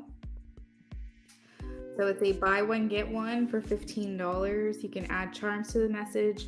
You can add channeled message cards to the reading. And also you can donate just for a channeled first person love and romance reading as well. If you want to know where you're at on the list, I have 3 spots open right now. All the ones with the check mark next to it, those are complete. The ones without, I'm still working through. Something else that I wanted to mention to you guys, because I don't think I've told everybody, so just in case you guys weren't in here earlier when I was telling y'all, if you want to get notifications, guaranteed notifications every time I go live on any platform, TikTok, YouTube, Instagram, whatever it is I'm doing, make sure that you guys click to join this little notification thing that I just put on the chat. It's called Telegram. And what's really cool about Telegram is that it's basically like a text message that you get from me. And it tells you, I'll put like the link of where I'm going live to make it easy for you to click on it. Sometimes I might, depending on how big we get, put like when I'm doing giveaways and where to go to get that information. Basically, if you just want all the latest up to dates and you just want the message to come to your phone itself, definitely consider joining up. It's easy, it's quick, it's free. There's no like payment or anything. And also, one of my favorite features is in the settings button, you can remove other people from being able to see your phone number. So if privacy is a big issue for you, that's also an option. But basically, you would just be joining, like, it's essentially like a group chat, if that makes sense. And I'll tell you in there sometimes if I was going to go live again. Oh, hey, Vetus, thank you so much. And something came up, I'll notify you and just kind of give you guys all the updates on what my plans are. So, and it's kind of like more intimate. It's where we can all talk to each other. You can ask me questions in there if you want to, as long as you're asking questions and you know that other people can see it.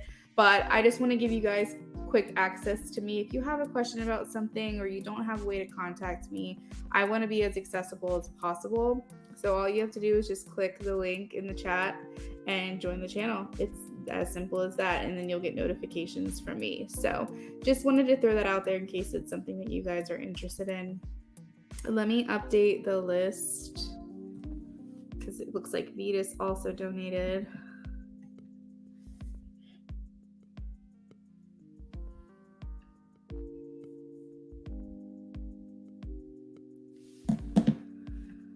All right, so it looks like Vetus donated before Rising did, so I'm going to add Vetus on here.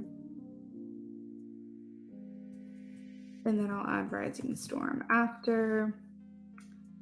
All right, y'all, so we've got 2 spots left. If anybody wants to take it, you are more than welcome. Let me delete this other post. Also, for those of y'all hanging out, I am also doing a giveaway as well, and that is on my community page. So if you want to head on over to my community page, you can see what it is that I'm offering in regards to that. I'll also put that in the chat here too, so that way when your reading is done, you can head on over there and see what it is I'm offering. But essentially, a 40-minute private reading with me is up for grabs, and those are $75 value. So it's a really cool prize that I'm giving away to the lucky winner. And certain readings you get from me give you certain entries. Again, this is all specifically for private readings. But if you want in on that possible win, then definitely check that out as well. If anybody is hanging out and has not had a chance to like the stream, if you can do that, that would be wonderful. Oh, okay. Yeah, I think Rising normally isn't in any hurry either, but that's really nice of you, Vetus. If she decides to do that, then I can bump her into that next spot.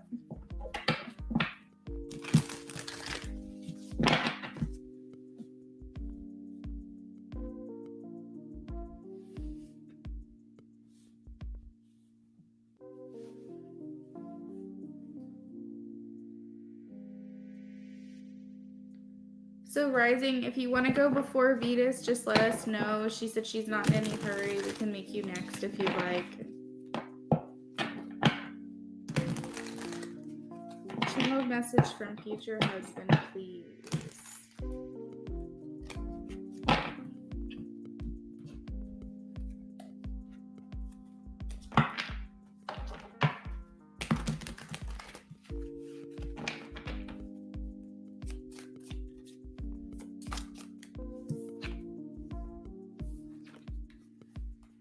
Channel messages from future husband.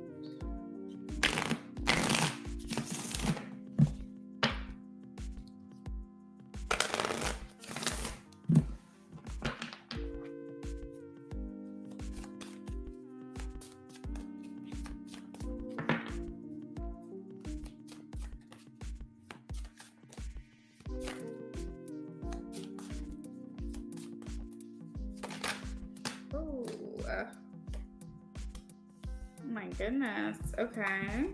I'm gonna get more specific, so you can take the cards at face value if you'd like, but I am gonna get more specific in what these cards are in regards to.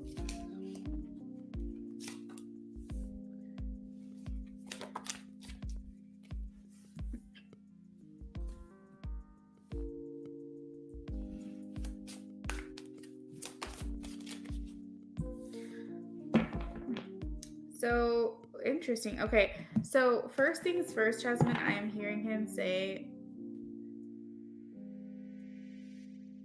I can't wait to be with you. I've known you before.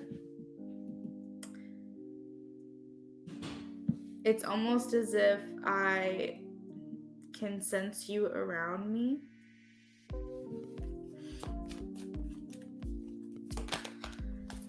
Something that I want you to also know, Jasmine, because it's me talking, Luna talking. I'm getting the sense that you guys lived a past life together. Just throwing that out there. I get that sometimes, and I feel like you and this person have lived a life together. One in which where I feel like you were lovers. And so it's almost like he's saying, like, I want to be with you. I can't wait to have you back. I can't wait to be around you and be in your energy again. Like, I've waited for this. Is kind of what I'm hearing him say. You were the best thing in my life. You are the best thing in my life. I wonder if you're happy without me. I'm curious about you. I want to know who you are in this life. I want to know what you look like in this life. I want to know what challenges and struggles you've been through. I want to know why and what made you grow and what made you to be better. I want to know what your passions are. I want to know what drives you, what moves you.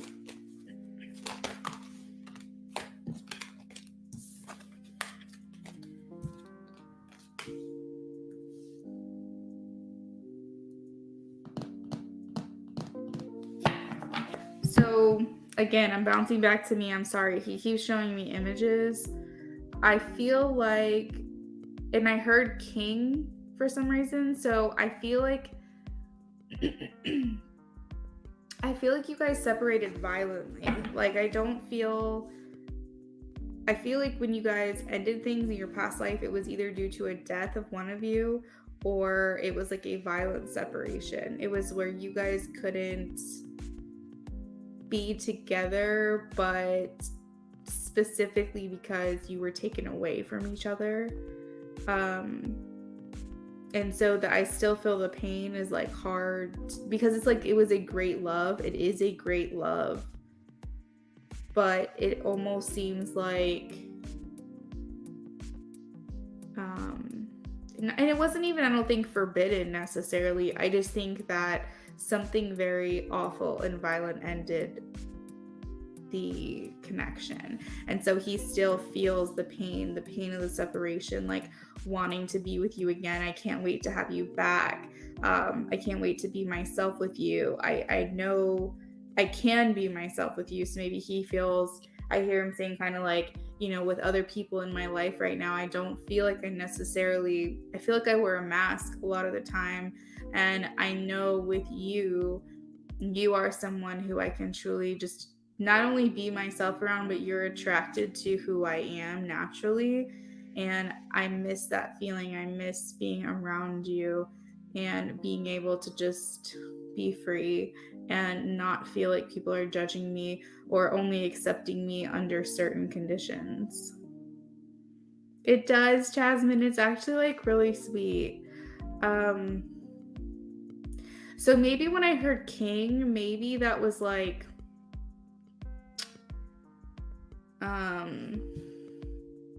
maybe he battled for you. I'm sensing that there have been some lives though that you have not lived together. I just want to throw that out there. So I'm specifically seeing swords here, the word swords in my mind. So it's very possible that you reincarnate on this earth, but you've spent a couple lives without each other too. I don't know why, but that's what it kind of feels like almost. And so maybe there was like a battle because I heard king, swords. Maybe there was something where he just never came home, or maybe you never came home. Maybe you were the man in that lifetime. I'm not sure what this is. I really don't know, but it seems like it was more like almost like a very sudden, shocking separation that felt kind of violent. Okay, so, but enough of the sadness though. Let's get back to what his messages are.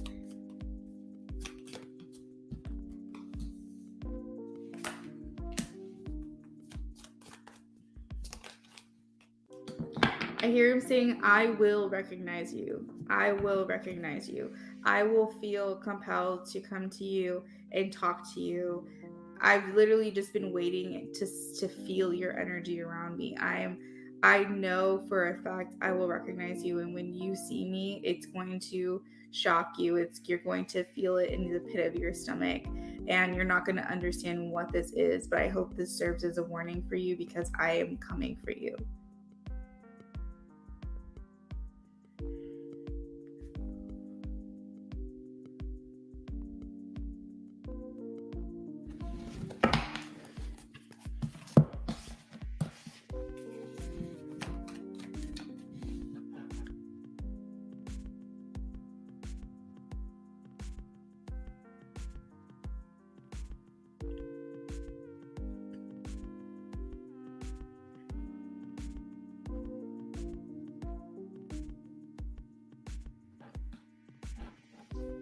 It is beautiful.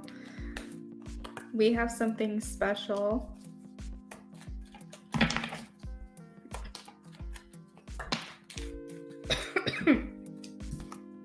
I dream about you.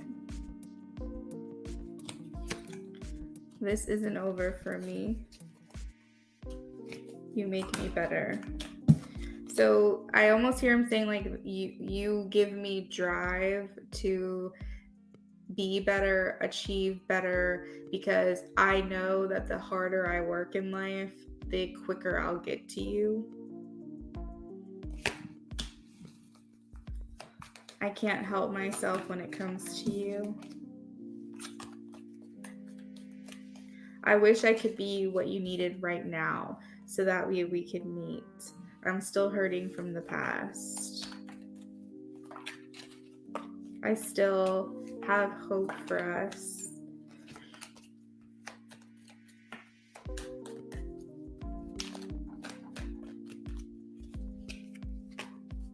I feel the distance.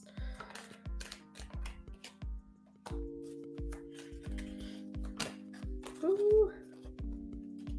I can't explain what you do to me, but I like it.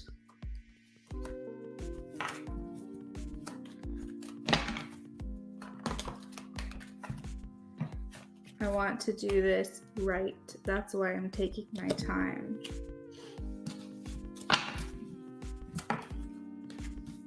You compliment me.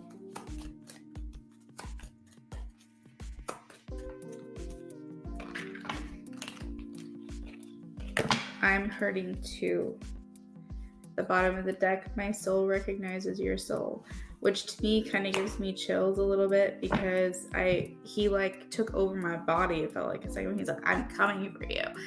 If you could have seen my face on camera, like after that message came out of my mouth, I was like, okay. Like my eyes were actually a little bit surprised at what I just said, but I feel like he has such motivation. He has such determination.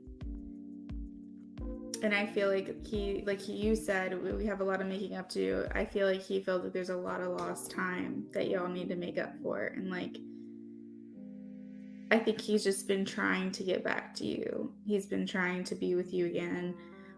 Maybe your guys' timelines didn't sync up. Like, for example, maybe he decided to reincarnate before you died in that previous life. Maybe there was a good 10 years that went by, and so he just decided to go ahead and reincarnate. And then you guys had you were born at different times. Maybe in one life after that he was 20 years older than you, and you were completely in different areas of the world, because maybe he decided to reincarnate before you passed on, so you could not meet each other again. Maybe in one life after that, you decided not to incarnate and just be a spirit guide for him. And then maybe he decided to do the same thing for you. So I feel like almost like it's definitely a past life experience, but it's not a recent past life. It's like it's been a while. So yeah, that's what I've got for you, Jasmine. Sorry for the interjections of my own feelings, but I feel like he was trying to show me something or tell me something that I felt like I needed to tell you in between those messages. So anyways, he's also showing me waiting in line. Y'all are waiting in line somewhere, I think, when he meets you, a coffee shop, a bank. I don't know where this is, but I'm seeing it's a store, I think is what it feels like, a store. And you guys are waiting in line when you meet. So I'd be interested to see how all that plays out. So there's actually if you go online on YouTube, there's actually a past life recountance that you can do. It's like a meditation. And it's a past life meditation, and it's actually really interesting because it basically walks you through different stages of your life, from where you are now to when you were a teenager, to when you were a child, to when you were in the womb. And then it brings you to this, I think, doorway, and you walk through the door, and then you have to envision what you're seeing, what's coming to you, sights, sounds, smells, things like that. And I did it, and I actually realized that in a past life I unalived myself due to postpartum depression. And postpartum depression has always been a fear of mine in this life. And I am 33, about to be 34, and I do not have kids. And I think that that's a big part of it. So you really have to trust the process. But if you want to try that meditation, it's literally like a past life meditation. You can look up online. And I came out of the meditation literally crying. And I was standing in front of a body of water. It was like a lake or something. I want to say it was 1800s maybe. And I don't know if that was my most recent life. I truly do not know. But I'm very passionate about postpartum depression. I'm passionate about people having their feelings validated. I appreciate shows that bring that representation to the screen. So I know that's a big thing for me. Yeah, it was kind of crazy. But yeah, if you want to try to envision, you could even envision possibly another life with this person. Like, I almost can see you, Jasmine, going back to like ancient Egypt for some reason. So it was almost like a prairie farm, but I also like lived in a place, there was another life, I lived in a place that almost, I think it was Switzerland if I'm not mistaken, but it was like cobblestone, small shops. I'm very, very drawn to Switzerland in a very like compelling way. Like, I'm like, I need to go there. Like, I don't really have a choice. I'm desperate to go to that place. And I think that I've lived a life there too.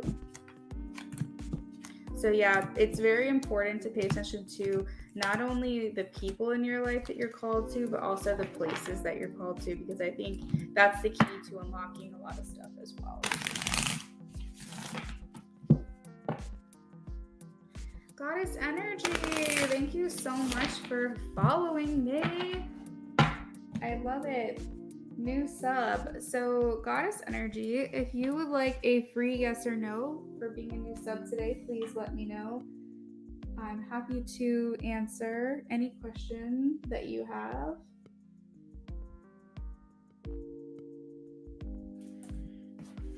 You're welcome, Jasmine. I hope you have a wonderful rest of your night.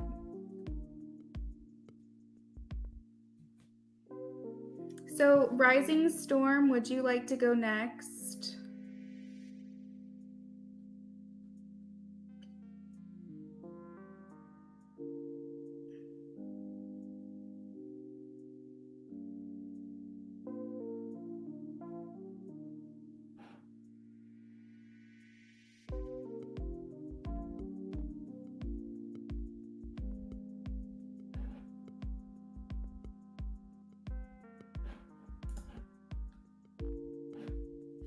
Okay, so will the Cancer guy reach out and communicate? I saw it, Rising Storm. I saw it. Thank you. Okay, Spirit, please let me know yes or no for Goddess Energy. Will the Cancer guy reach out and communicate? Will the Cancer guy reach out and communicate? Please show me. Ooh, I am getting a no, girl. 3 of Swords. Okay, so this card indicates like deep pain, like painful separation. It could be something that's affecting you as well in a very hurtful way. Like, you could feel hurt by this, you could feel abandoned in a way by this person. But generally, with the 3 of Swords, one person's hurting more than the other person is about how things went down. So that's the energy that I'm feeling. And it could just be like a sadness, but typically the 3 of Swords indicates like a really deep-rooted like offense or hurt or abandonment. Whoa, my painting just fell off the wall. Okay, that is weird. That is really weird. I have this picture of Kurt Cobain, and I had it hanging on the wall, and it just fell down.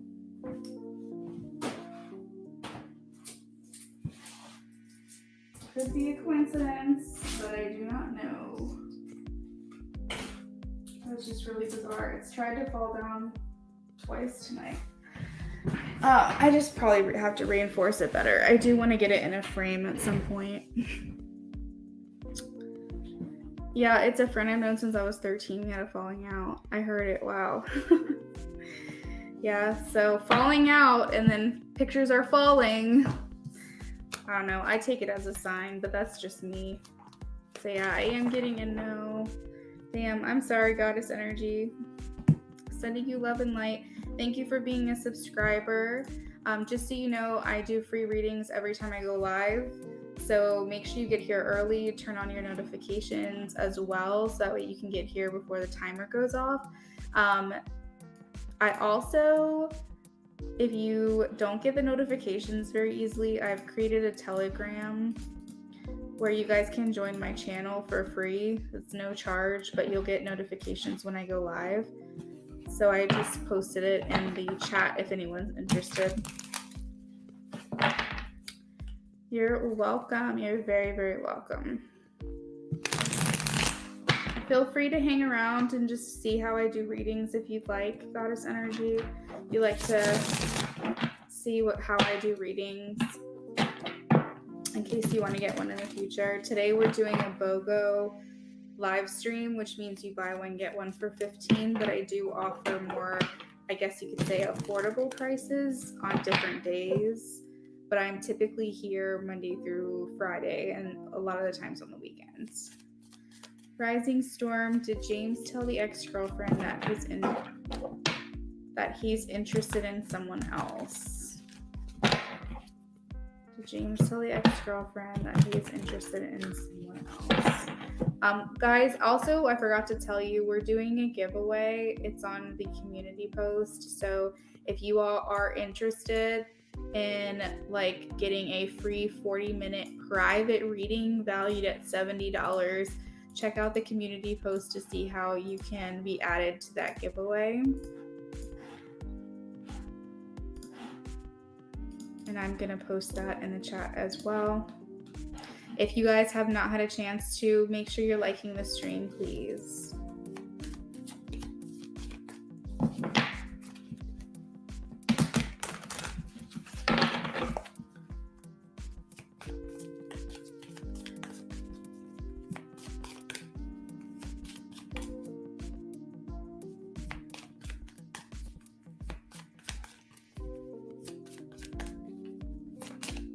I am getting a no, Rising Storm. What else would you like to know about this particular situation?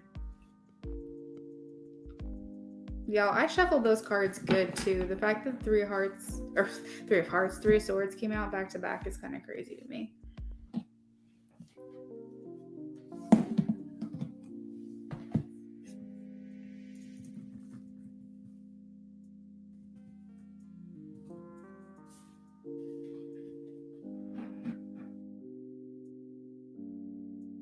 So Rising, I can look into this further if you want me to, but I'm not really sure what to ask because we did already do the reading about like what went down.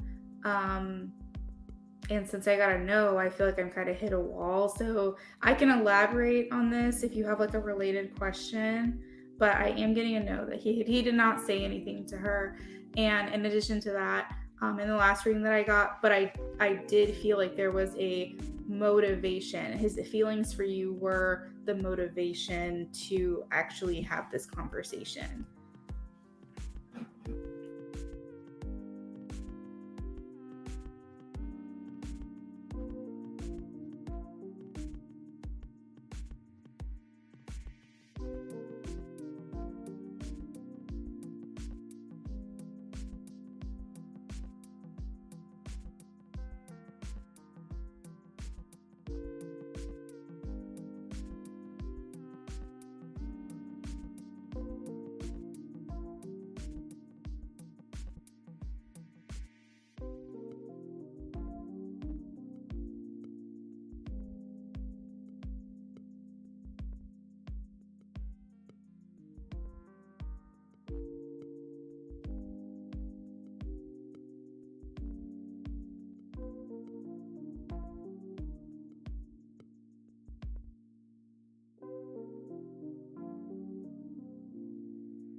How the ex currently feels about James. Let's see. How does the ex currently feel about James? How does the ex currently feel about James? How does the ex currently feel about James? How does the ex currently feel? How does the ex currently feel about James?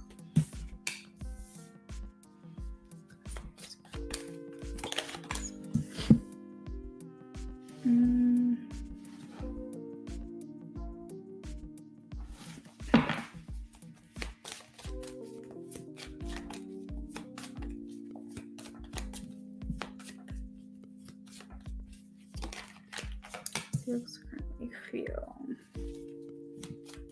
She's a little uncertain herself. I think she has more hope than he does. Shayna J, thank you for the sub, my friend.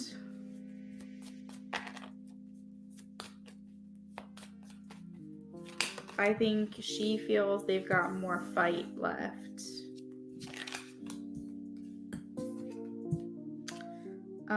I think she definitely is seeing the negative and seeing that things are not going the way that she planned or hoped that they would, but to some extent I think that she it's almost like she's in denial, because here's the thing, I truly believe deep down she knows he's right, but I think that she's wanting to not believe it right now, kind of like when someone passes away, it's like your body doesn't know how to process that they're gone. And so you're in denial because you're just like, this can't be happening. Like you're in shock and you're like, what? This can't be real. You know what I'm saying? And it's like a protection mechanism your body has on itself so you don't literally die. But I feel like that's the phase she's in right now. I feel like she's just kind of like in denial. But the thing is that when the clouds clear and things get a little bit easier for her to process all of this, I think she does know too that they're really not doing their best. But I would say that even though she's uncertain, she would like to keep trying. She would like to try again. She would like to, I feel like let's just say if he is on completely dead battery, she still has like 4%, 5% left, you know, she has a little more charge than he does. So she has a little more hope than he does, because I think in his mind, things are becoming very final. And for her, I think it's more so because it wasn't her decision. Indirectly it was. In a roundabout way it was, because of what they've been through. She's had a part in it. But I think because this is the ultimate decision and she's not really able to have a say, I think she's going to fight a little harder.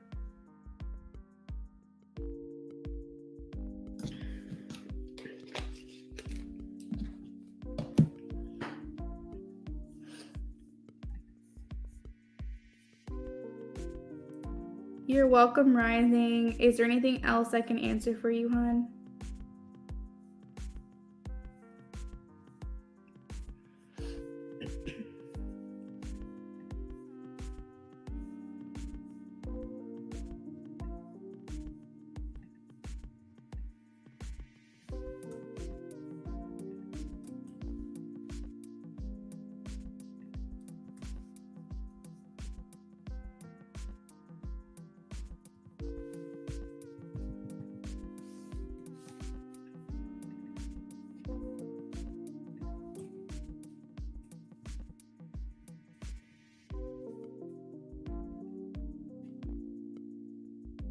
That's all for now. Okay. Thank you so much. I hope you have a wonderful night.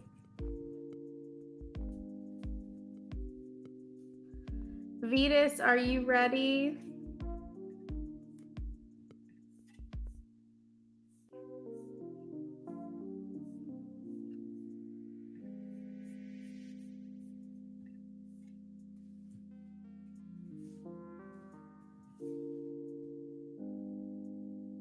Thanks, Rising Storm. Speaking of a rising storm, we've got one around us right now. Hopefully we get through it without the power going out.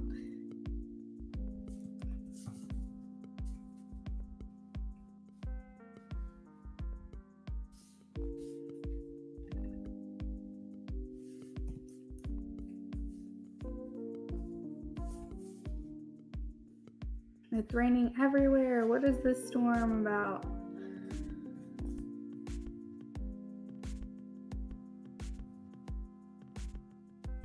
Okay, so we had Liz, Luna Moon, Becca and High Priestess, then Rising Storm, Jasmine, Oh, Sheena J. Okay.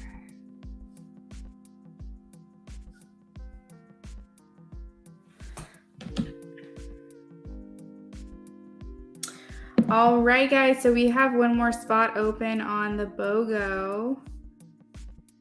Shayna J, thank you for the subscriber. Or I guess the subscription. Sub. Thanks for the sub. And also thank you for the donation. I went ahead and added you to my list. My assumption is that you have a couple minutes left maybe. Sometimes when you're new sub, you can't talk right away in the chat. But don't worry, I have you on our list. And whenever you're ready, you can let me know what your question is as well. You should be able to talk soon though, because it's been about 5 minutes.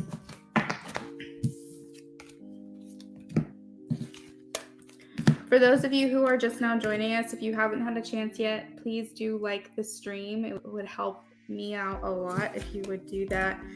In addition to that, so you can see yourself on the list. Everybody with a check mark has been complete. Everyone that doesn't has not. We're still working on those. And I do have one more spot left on the list. Shayna J, you got it. I'm going to save your question, okay? You just got access. Yeah, that's totally fine. I typically wouldn't put sub-only mode, but unfortunately, I had a lot of people who would subscribe to my channel, get their free reading, and then unsubscribe, which didn't make any sense to me because I'll do free readings for people at the beginning of my live streams, whether you've been here before or not. So it really just irked me that people would unsubscribe and then come back again. And I'm like, I have seen you 7 times. You just stay a subscriber, please. My God. And I noticed that my sub count would also drop too, because maybe they thought that I was one of the readers that wouldn't do free readings if they weren't a new subscriber. But I don't care about that stuff. But I do care about you being loyal to me if you want something from me for free. So I had to put the sub only mode on it, because then if they did unsubscribe, and let's just say we only had 4 minutes left of the free list and they had to wait the full 5 minutes, well, that's on them. They missed their chance because they unsubscribed before. So it sucks that I even have to do that. A few wrote it for everybody, but just so you know, and I don't think you've been here before, but if you have, you're going to have that block every time. So don't worry about it. I'll still do readings for you. It's no stress.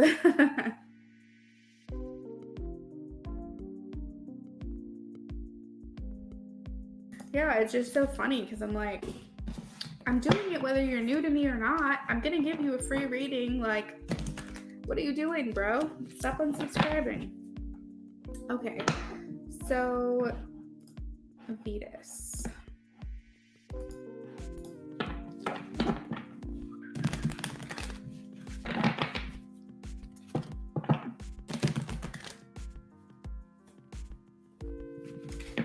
Channel messages from Calvin, please.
So Vetus, I hear him saying, I don't know who I am anymore. I feel like I conform due to peer pressure or the people that are around me, and I feel like I've only been doing their bidding. I've only been doing what it is that they want from me and not really what maybe I want for myself. I feel like an inauthentic person. I feel like I'm very lost. And maybe at one point, the things that I did were who I am or was or thought that I was, but I'm not that person anymore. So, no matter the reason, I've just changed and I don't feel like I belong, and that's very hard for me. I feel like I project a lot onto other people, and sometimes I can be really mean or rude, but that's because I have deep fears, and this is the way that I express those fears. Sometimes I'm really mean to myself and hard on myself as well due to this.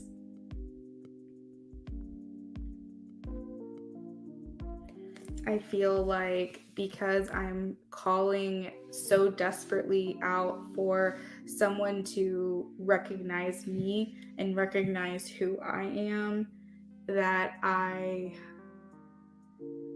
will almost do things that are negative to get some type of attention or some type of focus on me. And I will do things just for the gratitude and appreciation rather than just doing things that are very selfless. And I don't like that aspect of myself. I don't like that I bring attention to myself and do something nice for other people just for the thanks, just for the gratitude and recognition. But I'm so desperately calling out for someone to see me for who I am that I would rather do anything I can possible than be ignored. I feel like I am not someone who's really good to confide in because, again, I have my own insecurities within myself that make me somebody who can't be trusted.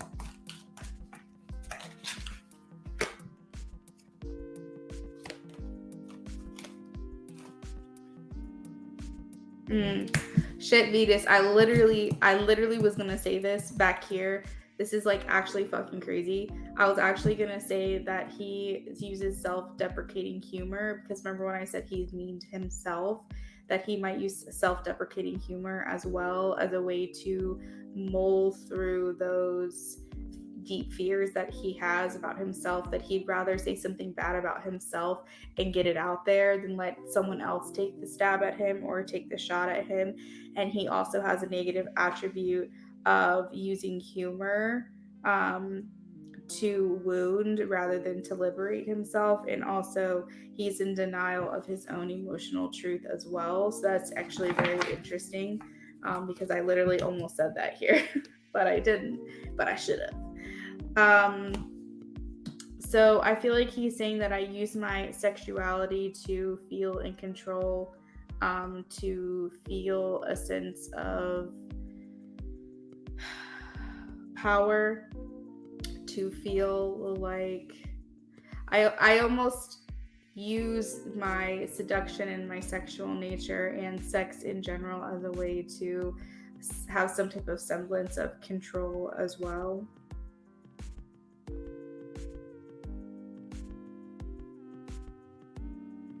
I feel like I a lot of times will call people to pity me. I might put myself in a victim mentality as well to make it so that other people feel bad for me.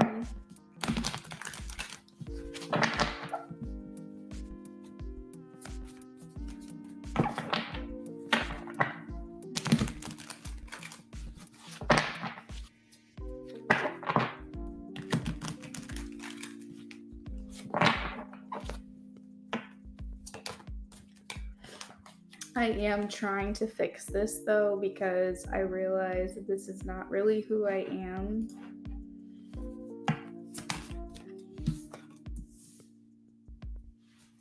I want to feel something new and I want to be excited about something new. I want to be passionate about something different and the potential and not reliving these things over and over and over. I want something to change.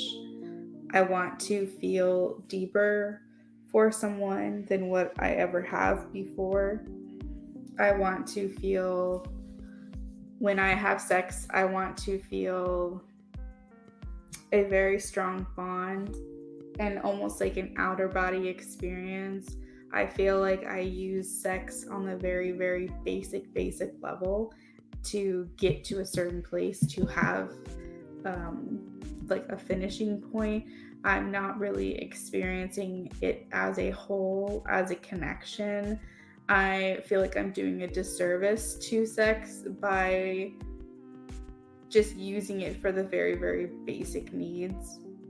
I want to have a spiritual awakening with sex. I want to experience it on a very intimate level, and I just don't feel like I'm choosing the right people, the right partners to be able to experience that.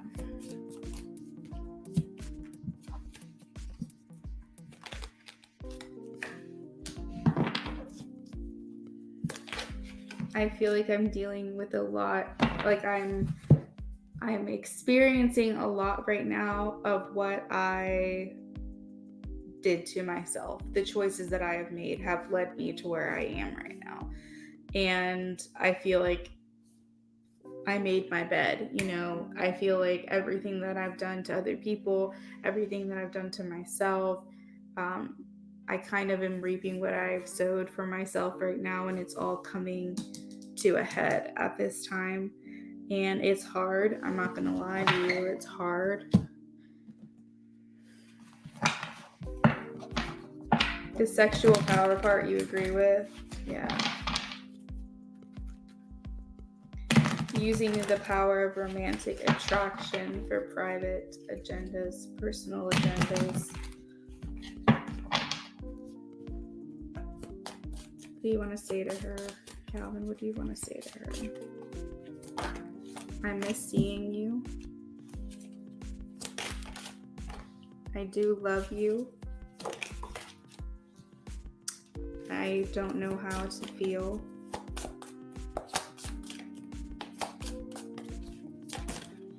I admire you. I left before you could leave me.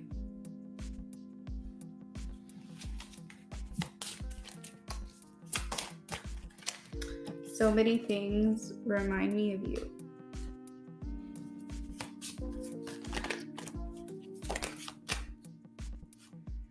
I feel you even though we are apart. I don't want to know. Like, I don't want to know if you don't have feelings for me anymore. I don't want to know if you're talking to someone else. I don't want to know if you have feelings for me. Like, I feel like almost like he just is really trying to block, just in general, from his knowledge. I think he thinks ignorance is bliss. I still have feelings for you. The thing is that whatever information he's given about you, he wouldn't know what to do with. So he's like, it wouldn't matter either way because there's nothing I could do about it either way. So I'd rather not know. I wish I could share my good news with you. Interesting. I left when I saw you with someone. So like, I left before you could leave me. I left when I saw you with someone. This could mean he may have thought that you had feelings for someone else, or even you got into a relationship with someone else since him, or maybe he was worried that you would, so he left before you could leave him for someone else, because I don't think he was, even when you guys were in connection, I don't think he was living up to what you would have wanted from him. So either way, he felt like he was a failure, like he felt like he let you down, and that's what I'm hearing him say. I feel like I'm a failure, and I feel like I let you down. I can't get enough of you.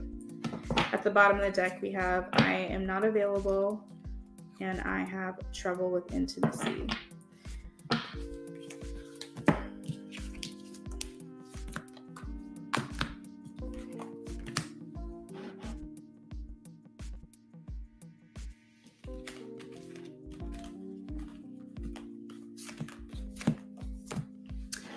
All right, Vetus.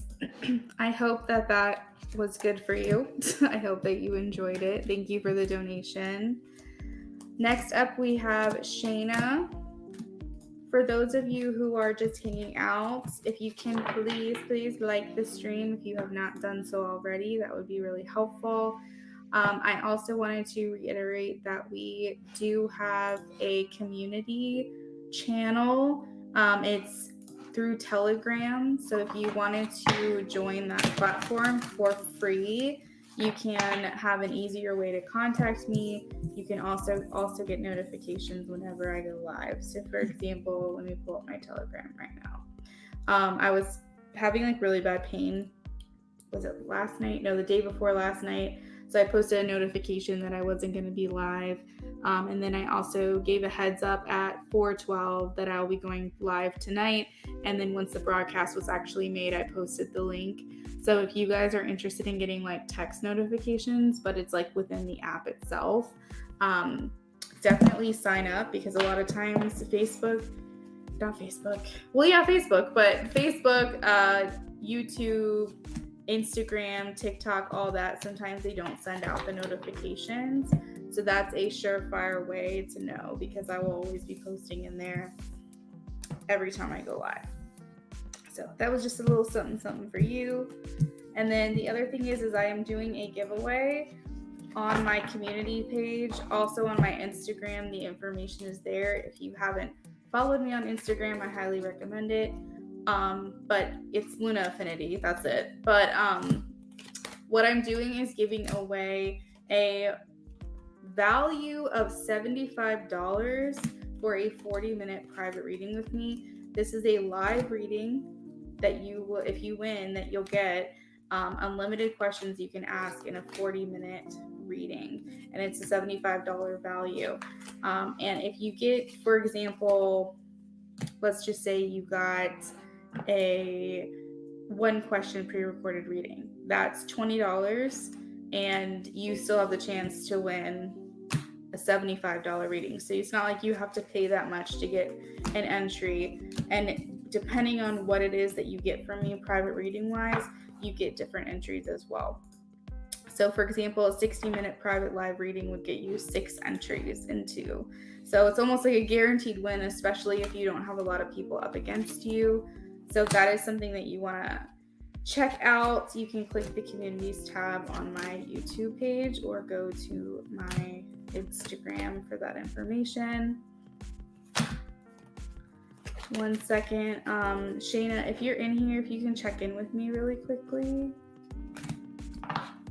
Hard to crack. Thank you. I did enjoy the reading. Yeah. Good. I'm really happy to hear that, Vetus. Yeah, it kind of sucks when people use sexual power over you. Like, I don't like it. And I'll be honest, anybody who tries to do that, they're not going to be the best you've ever had in bed. If they try to use sexual power over you, you may think that they're the best you ever had, because maybe so far they have been, but they're not the best you're ever going to have. So either they need to change, or you're going to find someone else who's more pleasurable. Shayna J, if you're in here, if you can please say hello.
It wasn't exactly what you meant.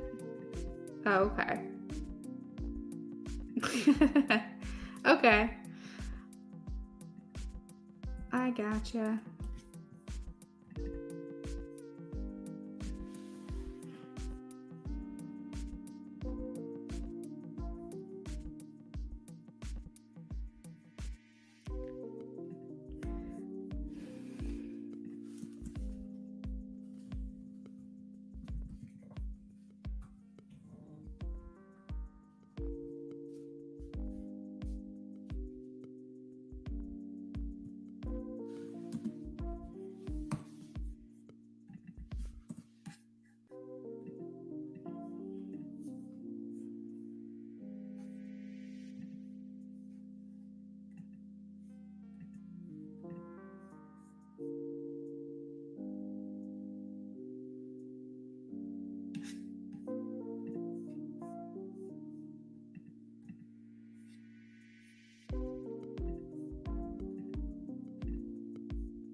Shayna J, if you are here, if you can please check in with me, hun.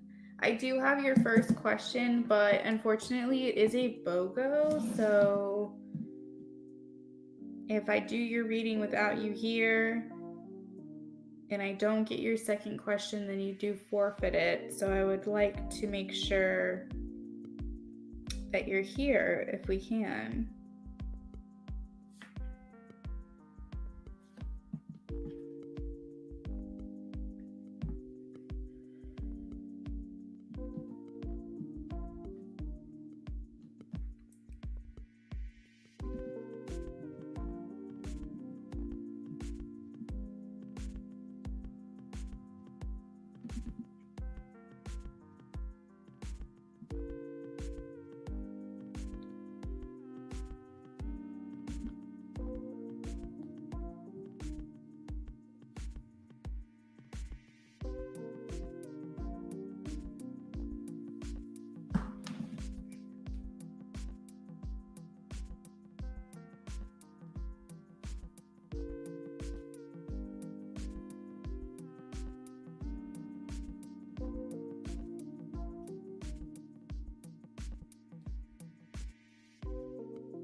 Okay, so I sent Shayna a message on PayPal. So hopefully she'll message me back or she'll come on in. Because it's a BOGO and I don't want her to lose the chance.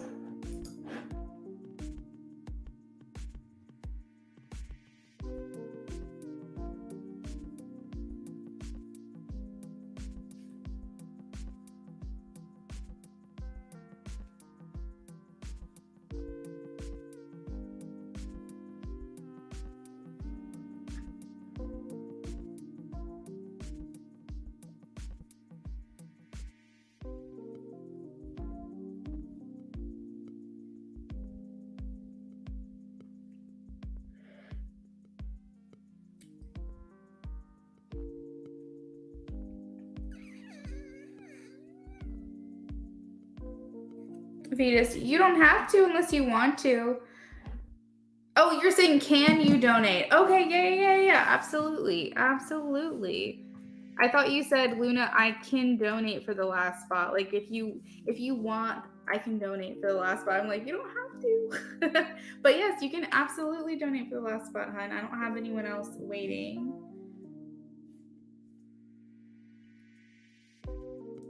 Shayna J, if you are in here, can you please say hello for me, sweetie?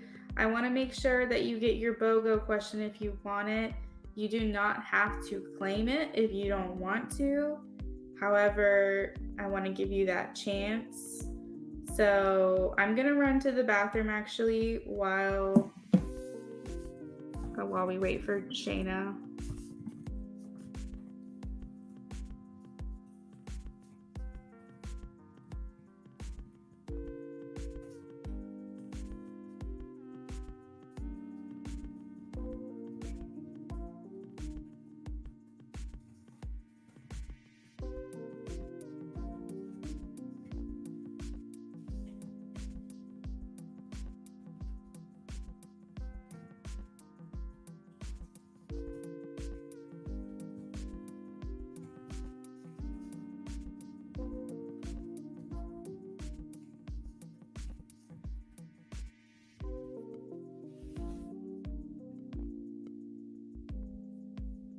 Vitas, thanks, hon.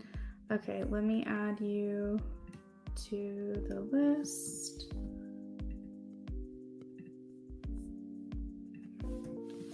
Vitas took the last spot. All right. Thanks, Vitas. Let me add you. Okay, so while we wait for Shayna, I am going to run to the restroom really quickly. And then I'll be back and we'll do the last two readings. I'm saying it here and now. If Shayna does not come back before the live stream is over, she'll unfortunately just have to forfeit her BOGO. But I don't think that she has a problem with that just because she sent one question and she's not here. So I think that she just wanted to donate 15 to have one question answered. So I'll do what I can to fulfill that question for her. But I did want to give her the opportunity just in case she wants to come back in. Okay. All right, so BRB.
Okie dokie, I am back. So here's what we're going to do.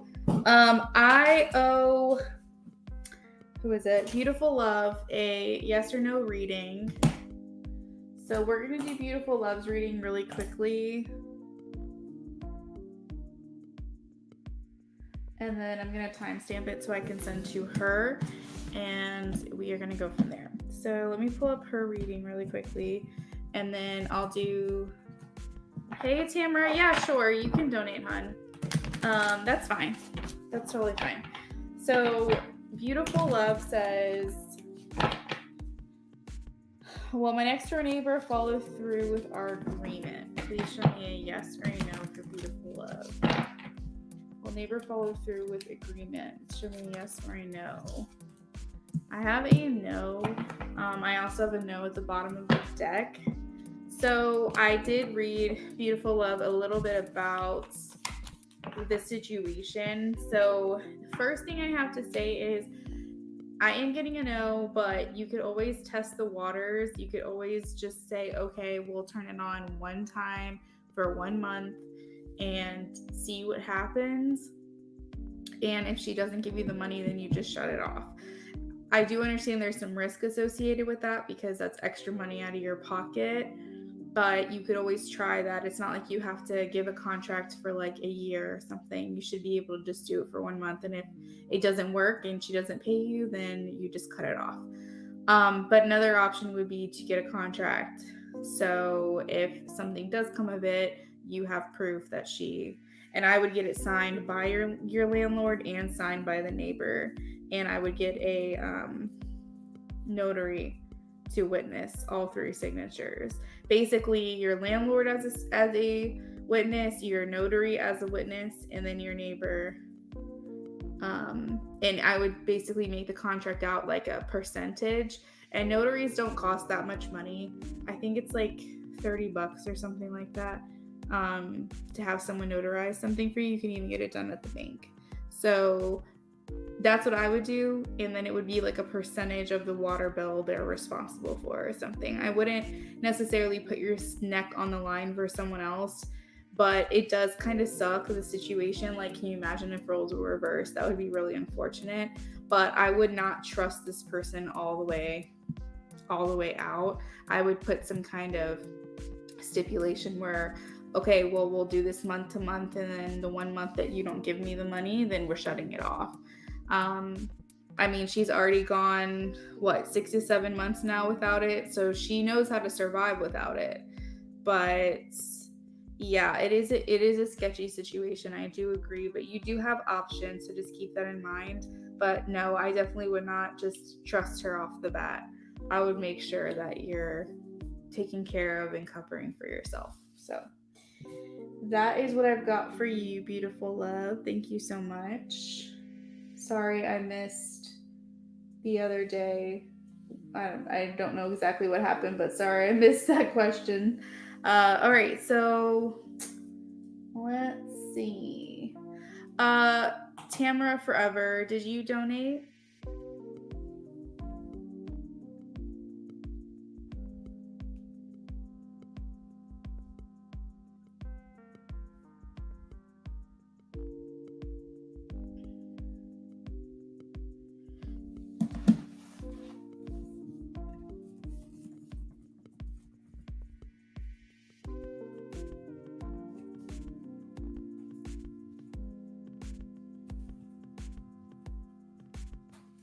All right, so Vetus, it's up to you. I can do Shayna J's question because I only have the one question for her, what's coming in for her in April.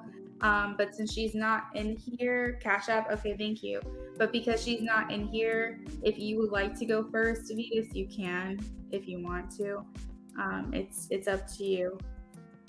Tamara, are you in a hurry to get out of here?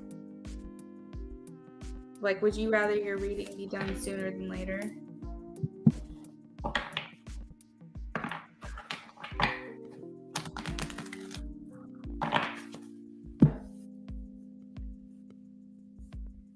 Okay, sooner. Okay. So Vetus, what do you think It's actually up to you because you're the only one in here that has like basically the first donation. So let me know, Vetus, what you want to do. I could do Tamara, then you, then Shayna J.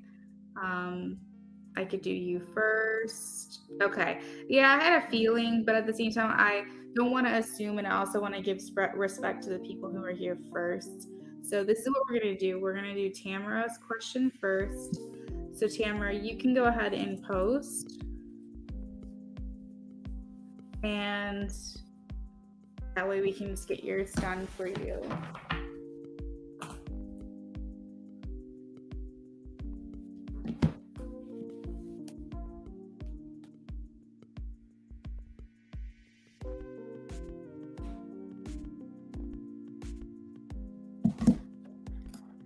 Basically, I was at work and felt so mistreated by the owner. Oh my gosh.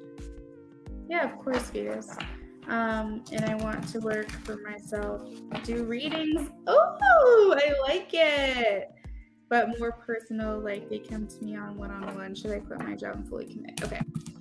So, Tamara, what I will say is it's very hard to get people off of live streams and onto private readings. I tried to do that. This is my personal experience. I tried to do that through Etsy, and I do get private readings, don't get me wrong, but there are a couple of them a month. And I personally want to get to a point where I'm doing them off of a live. However, that's not where the money is. People want to get on TikTok and get a reading. They want to do things very spontaneously. A business, all kinds of readings right now is YouTube. I don't feel aligned with it so much, but I noticed I help people heal in person. I could do mediumship, mostly all the clairs. Ooh, I like it. So here's the thing. You have to get yourself out there. So let's see what the cards say. But my personal recommendation is to do this on the side, unless you're willing to make a sacrifice and do it the way that you know you can make money. Because you can absolutely make money through YouTube, but you do have to build it up. If you don't already have a channel, you have to build it up. You have to do a lot of free stuff first before people trust you. You can't start off making charge $15 per reading. People want to trust that what you're doing. I was starting off at like $1 readings a long time ago. So it's like, it is a process. So my recommendation would be do it alongside. Ooh, yay, you do? Hold on, let me follow you real quick. I didn't know that. Hold on. Let me follow you real quick. I'll support you. Okay, so I just subscribed to you. So yes, it's possible, absolutely, but you would have to market yourself as a private reader, and you probably would have to pay some money up front to do that. So you might have to, if you want to like leave your job and do this, can you do that and have an income? Absolutely. You definitely can do that. But it does take a little bit of working up. You know what I mean?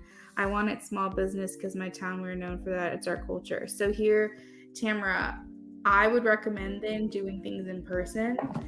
If you want something more personal, more one-on-one, my suggestion would be finding a place that will let you do readings and do them in person. You might have to network, right? Oh, Glow Babies Tarot. You might have to network and get a couple places that's like some place might say, oh yeah, you can do this, on Mondays. And then another place might say, okay, you can do these on Wednesdays. So you might have to find a couple different places that will let you do it different times a week. But I definitely, absolutely think you can get paid for spiritual work. And I think that you can make it your full-time job. Okay, I subscribe to you. I didn't know that you were on here. Well, I subscribe to both. I subscribe to your personal channel and your Glow Babies. So, yeah, that's what I've got. That's my little 2 cents and piece of advice. But I want to get off of here and start doing private readings as well. Not that I don't like it, but I do agree more personal are more fun. And I find that I have a lot more energy after personal readings than I do with live streams. But at the same time, I'm Jenny from the block, you know? I'm not going to sit here and hate on where I came from either, because it's given me a lot of freedom. So, but let's see what the cards have to say.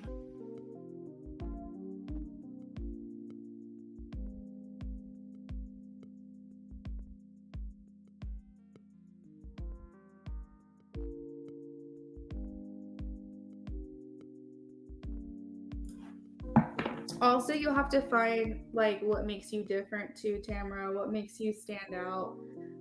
You don't necessarily have to put yourself in like a niche category, but it does help, especially because people know they can come to you for that particular thing. And I do think that having a niche does grow you in that area intuitively. And a lot of times you find your niche from what you have experienced in life. So if you've experienced a lot of connection to your angel guides, you might do angel messages. If you've had a lot of experience in love and relationships, you might do that. You might do parent-child dynamics. You might specialize in that. And that doesn't mean that you can't do other things. It just means that that's what you feel you specialize in. Do you know what I mean? All right. So should Tamara quit her job and fully commit to doing readings, please? Ooh, okay. So this, you're working towards your calling. I am getting a yes on that. Will she be able to supplement her current income with readings in the way that she wants to do them? I am getting a yes. Hell yes, girl. I love it. I'm so happy for you. I love that you got a yes and a 10 of Pentacles. But I can do all of them. That's why I offer all right now. But now I've been in loving mediumship. Oh my gosh, that's awesome. So Tamara, for mediumship, are you doing are you communicating with those who have passed on? Because I want to strengthen that myself. I didn't know that I could do it until I actually did a reading for Vetus. She's in here right now. And it was like this overwhelming like presence that I couldn't ignore. So I told her about it, and it turns out that she did have someone specific, like I was describing them, and she said that she did have someone with that description. So that was kind of crazy. But do you read for people who have passed on?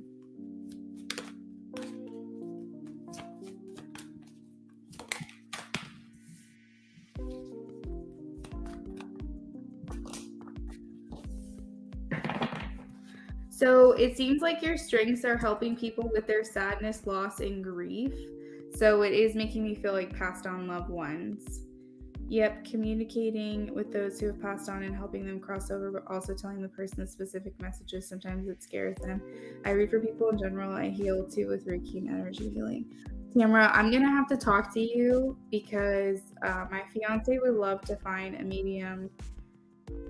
And we did have one for a little while, but then she stopped doing it. And I don't know if it was just draining her too much or what was happening, but he's been trying to find someone else. So I'd love to talk further with you about that. I love that. That makes me so happy. Yeah, you have a lot of different avenues to make money. You have security and finances here. But I do see a strength here with helping people who are grieving specifically.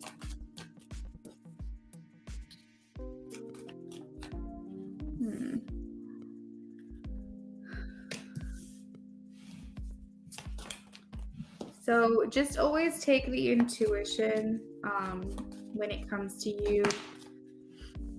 As far as like if you feel like you're doing something you're not supposed to be doing, the 8 of Pentacles in reverse talks about a repetitive or boring or unfulfilling job, feeling discontent or dissatisfied with the 4 of Cups.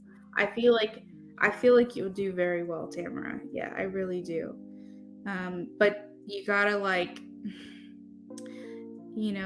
I said, you don't have to niche down by any means, but it does help get the right people to you if you do.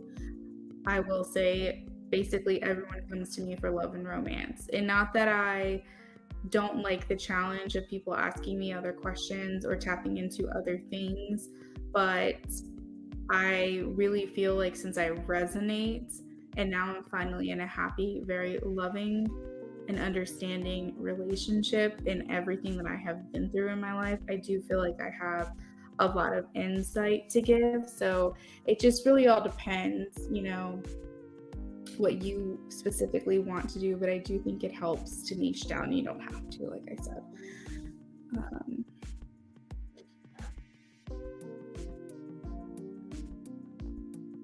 Ooh, I'm available. Yes, the job right now I have. I mean, Spirit is saying you're set up.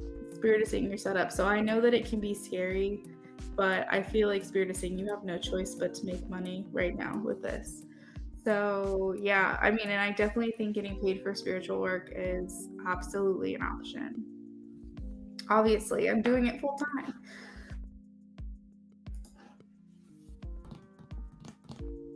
I resonate with it all. Honestly, I'm not sure. People ask me all kinds of questions: career, money, about people, relationships, past loved ones, and pets. I channel also past lives. Ooh, I love past lives. So past lives is another one that resonates with me, and so I want to get into chronovector numerology, and I'm gonna have to do a lot of studying on that because a lot of that's taught in a different language. So I have to like translate it and learn it myself. So it's kind of crazy, but I definitely want to get into past lives for sure. I would say past lives and mediumship are the two things I really want to work on. But yeah, I mean, you're right. Like people come to you with a bunch of stuff and you resonate with it all. For example, what you're asking me, like life path and purpose and things like that, that's also another niche. And I will answer pretty much any question. But I know some people who specialize just in pregnancy and infertility. So it just all depends. And it's like you don't have to put yourself in this box forever either. Like if you choose something, you can change it later. It's exciting. Like I just want to do that and maybe sing as well because that's been my calling. I've been ignoring singing just to figure public recognition like a whole lot and famous because of my past life. I'm slowly getting over it. Oh damn. Yeah, Tamara, I would love, well, to finish out and conclude this portion of your reading, I am getting a yes, that this would be in your highest good to leave your job. It can be kind of scary, I'm sure, but yeah, I am going full time. I am getting a yes. Yep, I sure am. But I would also, well, and you can let me know what your second question is at any time. I'm ready for it. But I really do want to talk to you. What are like your prices that you charge for mediumship? Is there a range?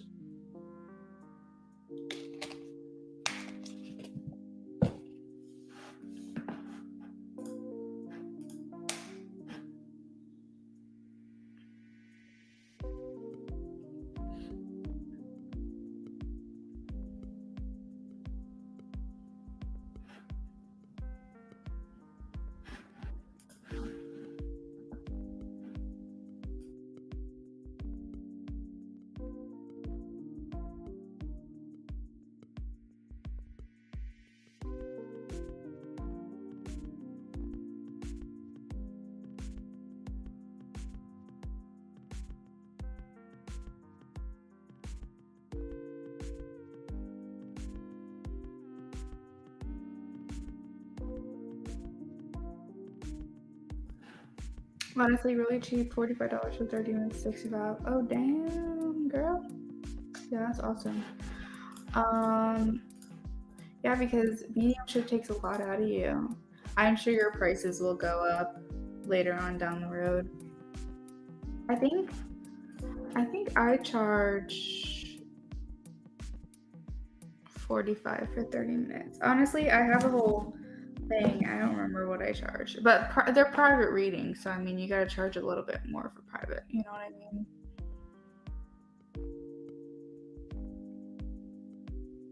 It is exciting.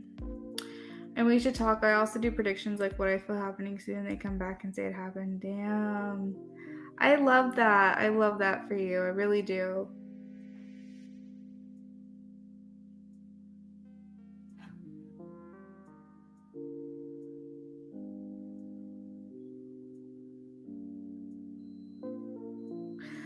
So what was your second question, Tamara?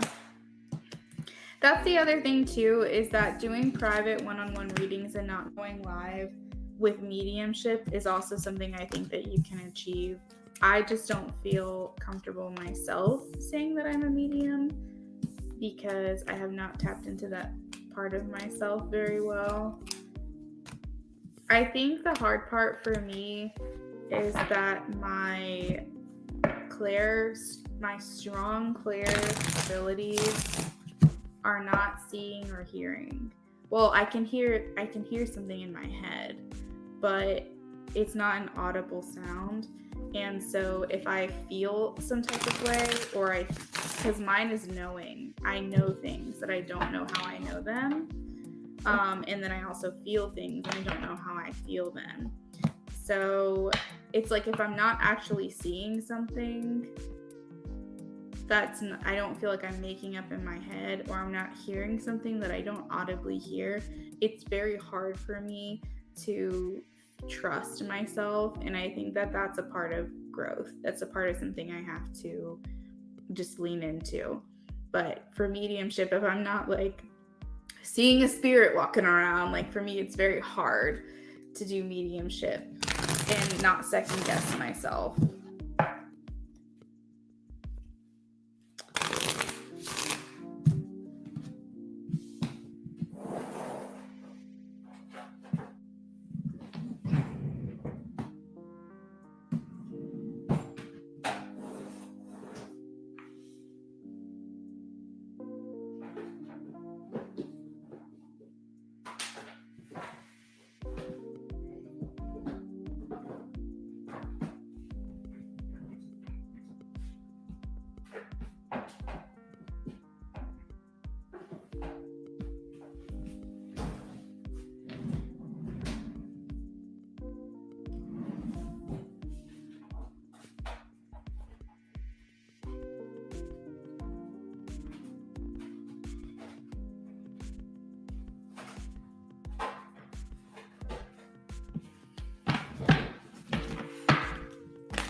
Hey Nuza, how are you?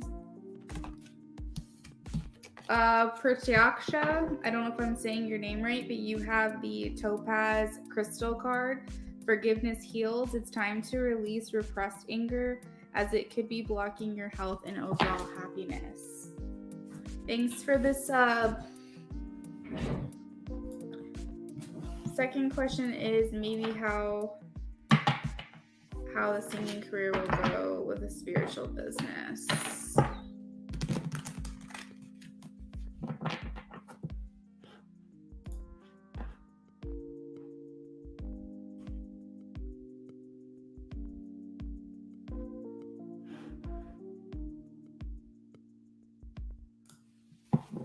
Good, I'm glad. How will the singing career go with the spiritual business?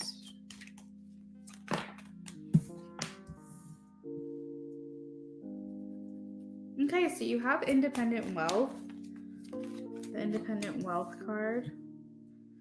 I am getting that the spiritual career is going to give you more monetary and like more financial income than the singing would.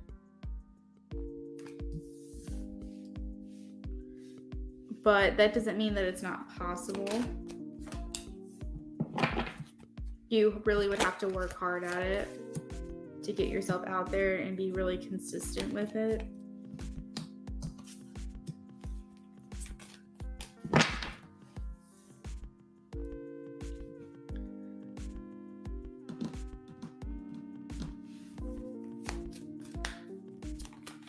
You're welcome.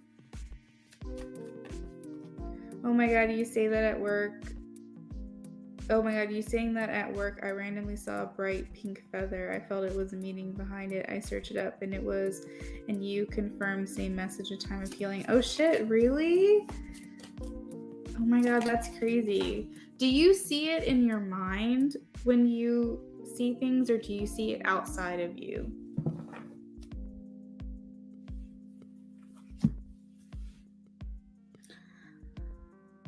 There's definite independence here. There's definite success as well. With the Nine of Pentacles here, it's showing me, but it is going to take hard work. I'm getting hard worker with the Queen of Pentacles and also the Nine of Pentacles. You only get fulfillment with the Nine of Pentacles when you actually do the action steps to achieve that thing. And a lot of it can be like it could take time. Definitely do that. Offering free readings is a big thing to help you. You have to be careful how much you give out just because it can drain your energy. But at the same time, and also you want to be careful with who you're connecting with. But at the same time, people will take a chance on free. They won't take a chance on money a lot of the time. So you have to kind of build that in trust. And then once people start going, oh my God, she's amazing. Like, have you guys heard of her? You have to go see her. And then word of mouth gets out there, then things start to really gain momentum. I smell things too and I taste things. I'm like randomly like, why do I taste marshmallows or something I haven't had in like 7 years? And just randomly will hit me and I'm like, I don't know the meaning of this. I like want to text everybody in my family and be like, is anyone eating marshmallows right now? I'm just like really curious why I'm tasting marshmallows. But it's just so funny. I'll smell things like crazy. Like my boyfriend, no, oh my God, I said boyfriend. He's my fiance. Oh my God. My fiance will say, he'll joke and say, you can smell into the future. Like your sense of smell is so strong. Like you can smell into next week. And it makes me laugh, but it's so true. I have a crazy sense of smell. Oh, you do see it both ways.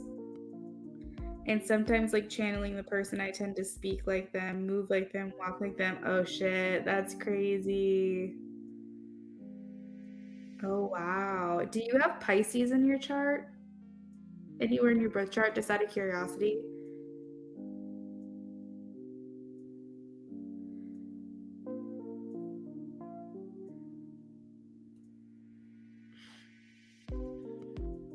Another indication that this is going to take some work and it's going to take consistency from you is the King of Swords is here, which talks about structure and routine. So actively doing things that need to happen. And just really kind of going for it. Pisces rising. Okay. Virgo sun, Virgo moon, Pisces rising. So the Pisces rising, Pisces is the mirror, right? It's the duality. If you were to fold the Pisces sign in half, it exactly mirrors one another. And I think that might be why you're able to tap in so well into picking up other people's mannerisms, because you have that natural ability in your chart to mirror other people. That's why I asked that question. We also have the Pisces right here and right here.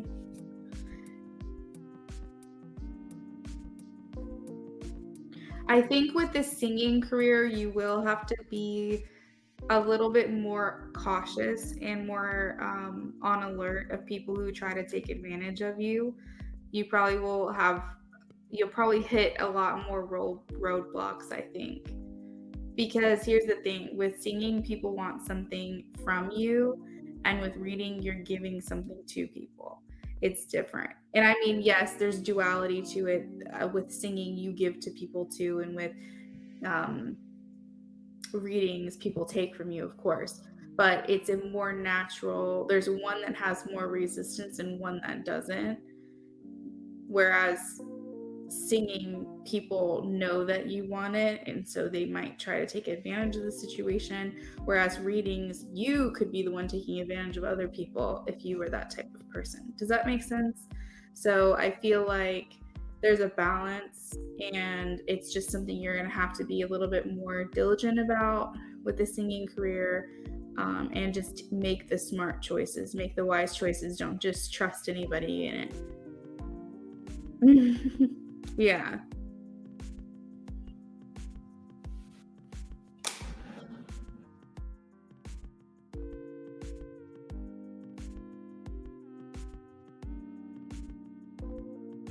But overall, though, I do see success here. I do see it going okay. Especially if it's alongside the spiritual business. but you'll have to be more active and more diligent about your consistency regarding your singing career.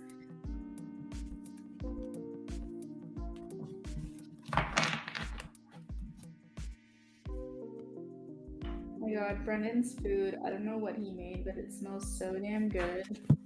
Like, so damn good. And I want to go eat whatever he's eating. Hey, Kay. Yeah, you can donate, hon.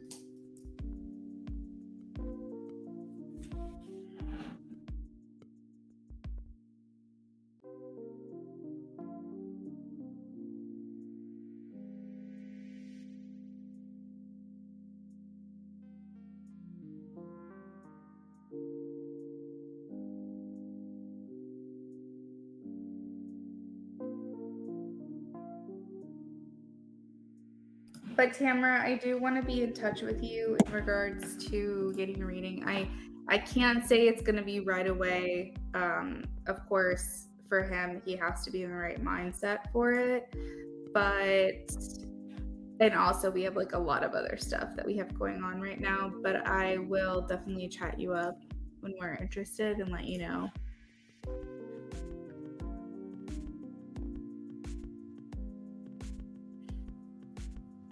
Yeah, to read for him. Mm-hmm.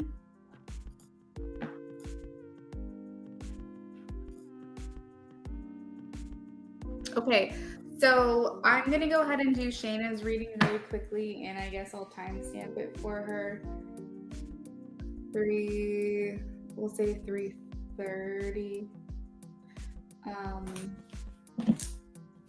Yeah, I definitely will let you know, Tamara. Thank you. And I'm really happy for you. Like, I feel like both of those readings are extremely positive, and that's what I like to hear. That's the kind of news that I like to give. So, congratulations. You'll have to let us know how it goes.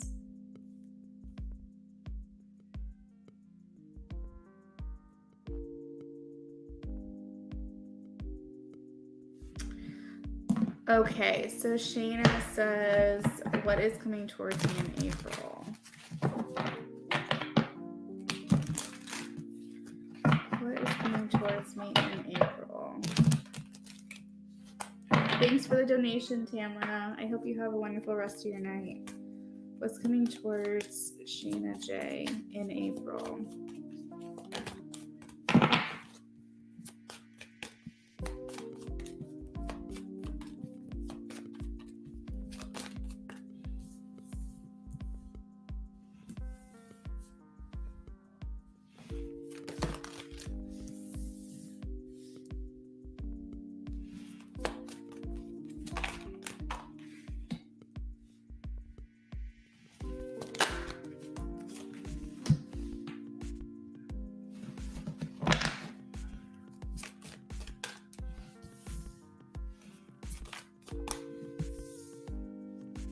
Okay, so Shayna J, the first thing I'm getting, okay, I want to just like preface this by saying that when the Wheel of Fortune is in your reading, it's never a bad thing.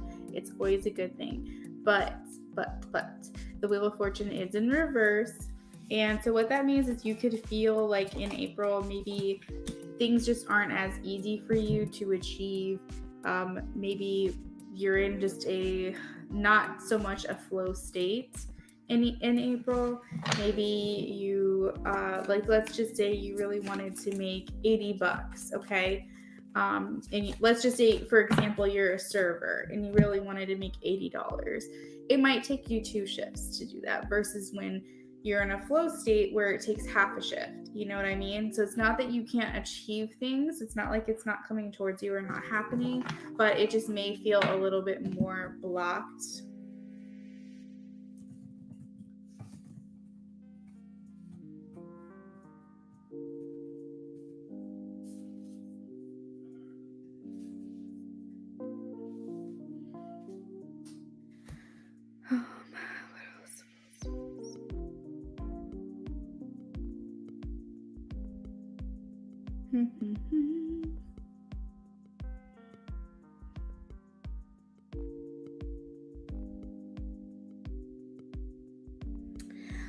There's quite a few pentacles in this reading, so I am seeing a lot of working hard to achieve some things.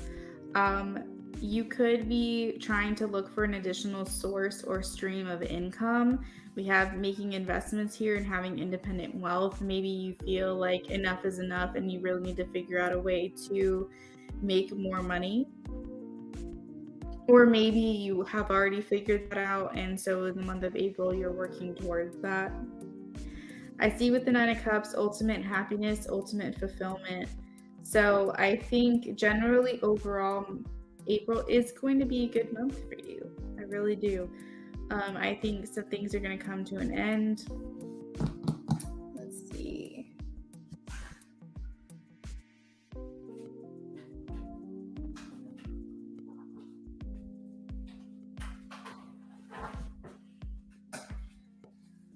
Let's see, Spirit. What's coming to an end for Shayna, please? What's coming to an end for Shayna?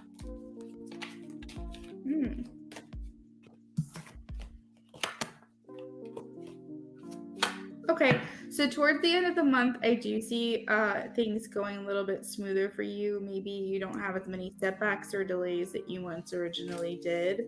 I also think that,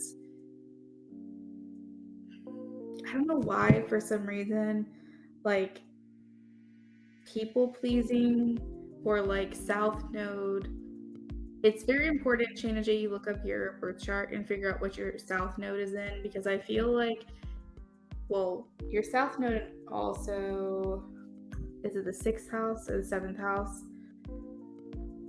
Well, you and I will have to talk. You'll have to tell me.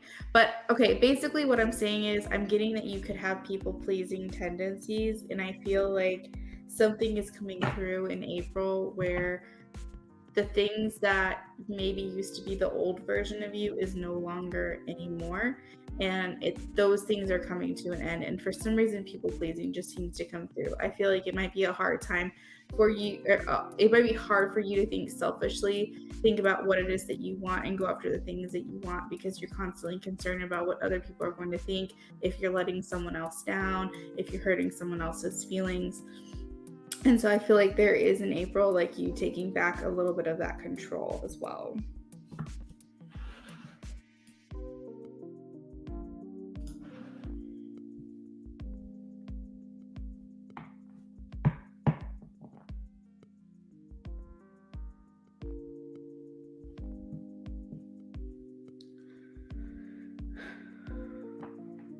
Yeah, now is the time to stand up for yourself and be clear about what your wants and needs are. With the Page of Swords in reverse, it makes me feel not that you're unconcerned with other people's feelings, but you're just generally unattached to other people's feelings, because you need to start putting yourself first. So a South Node, I think in Cancer. What is the North Node if your South Node is in Cancer? Okay, yeah. So that would be a good example. If your South Node is in Cancer, then your North Node is in Capricorn, and that would mean that you are going from being very like people oriented in your decision making and going more towards yourself and what it is you want and what you would like to achieve. So I feel like there is this possible turning point in April, and maybe that could contribute to you feeling like you have had some resistance and bad luck turning around, because the Wheel of Fortune is a turning point, okay? Because it's a circle, it's the wheel of life, basically. But also it has to do with karma, so things kind of balancing themselves out as well. So yeah, that is what I've got for you, Shayna J. Thank you so much for your donation. I hope you enjoyed your reading. Yeah, I'll timestamp this here in just a second. Great, so next up we have Vetus. Vetus, if you are ready, I can do yours. I think Kay said she was going to donate, if I'm not mistaken.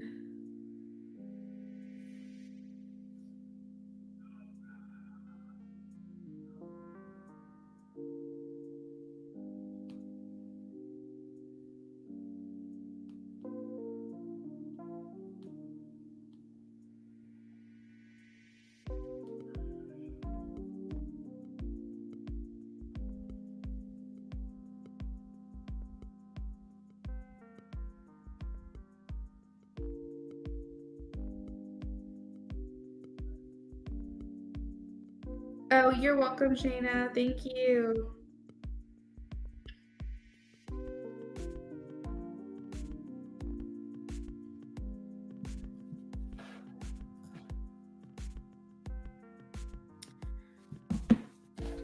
Kay, did you donate?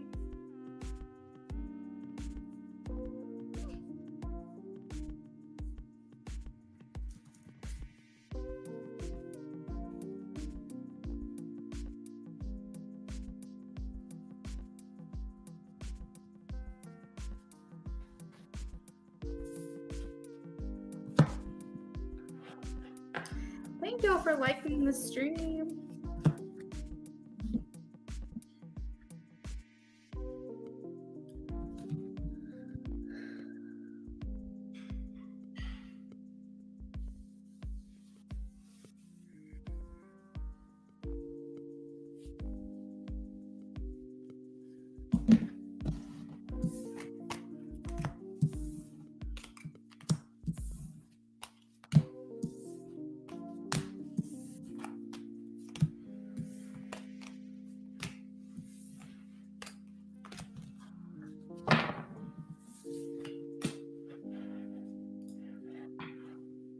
Calvin's current feelings. What actions will Cal take in the next 5 months? Okay. So Cal's current feelings, please. Cal's current feelings.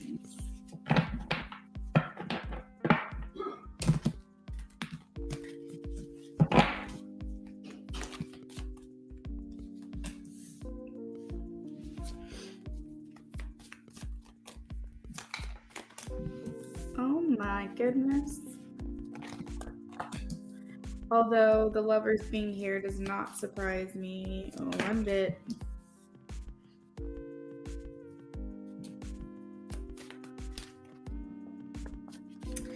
So in the present moment, he is having trouble letting you go, but he is going to keep that inside. He is going to keep that inside.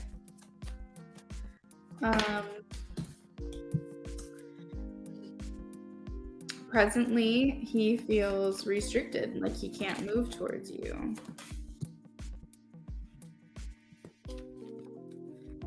I feel like he doesn't want to make himself look like an idiot when it comes to you. Not that you would judge him, but I feel like he's really not willing to put himself out there. He has the stand your ground card here.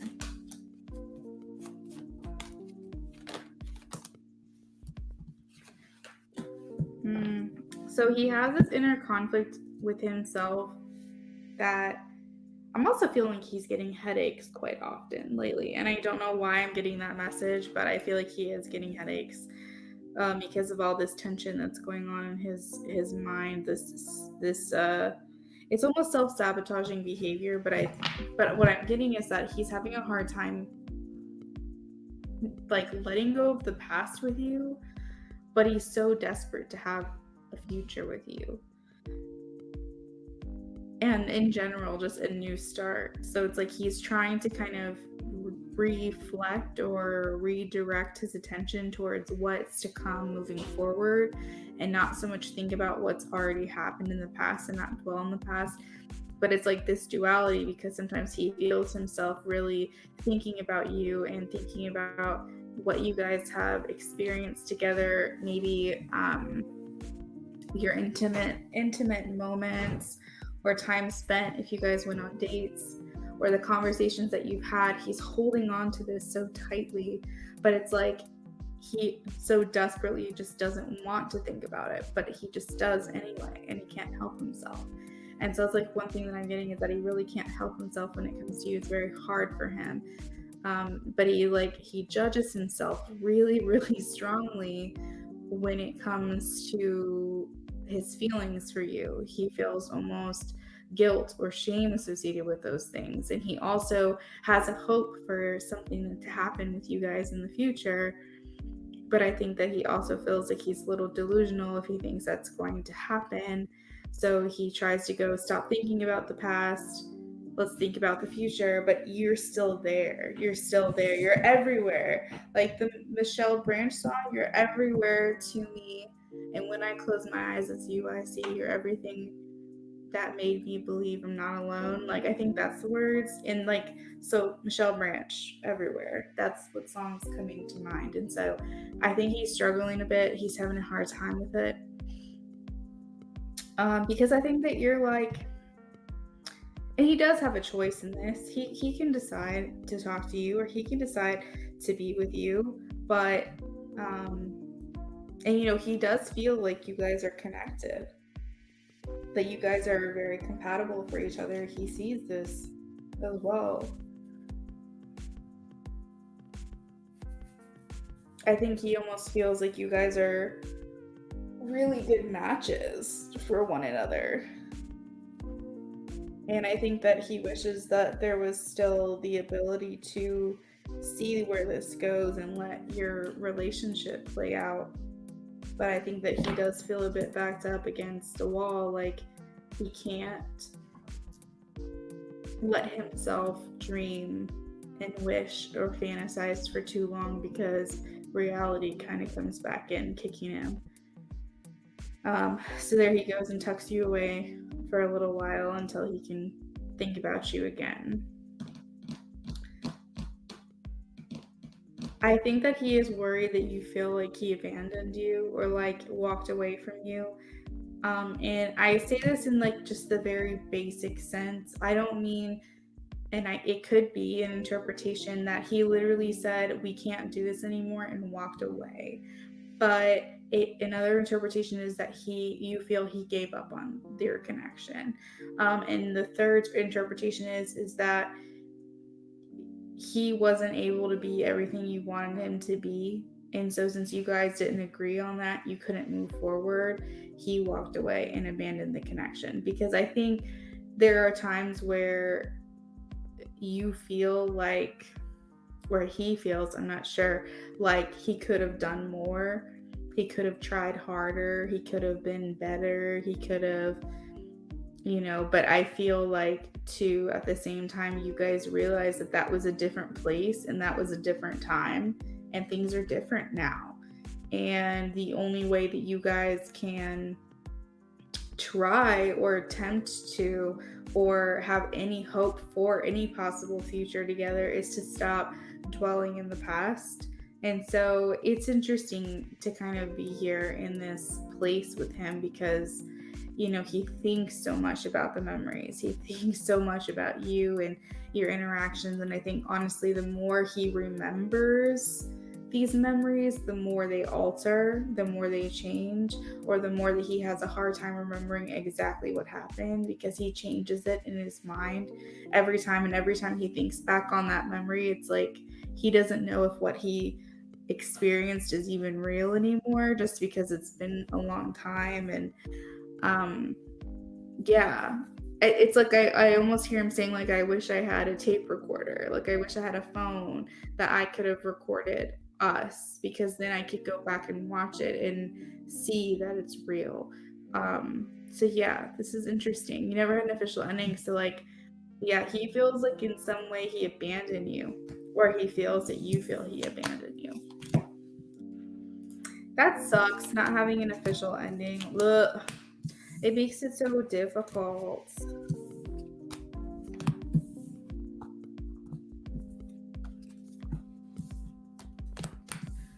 Alright guys, so I'm going to go ahead and close the list while I wrap up this last reading. I don't have a donation from Kay, so I don't know if she still plans on donating or not, but I do not have it. The last donation I got was at 9:43 from Tamara. So yeah, he's right then. He does feel like he abandoned you. And he may feel like you feel that way too.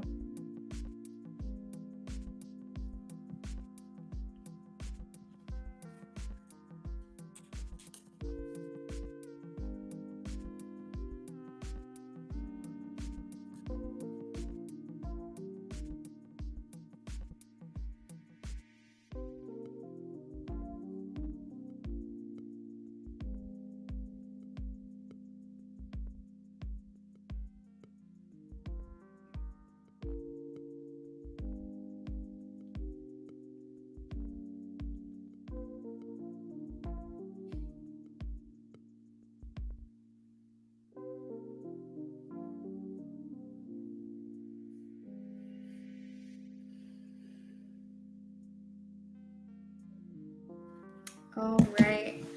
So, what action will Cal take towards me in the next 5 months? So, we're talking April, May, June, July, August. So, between this month and August.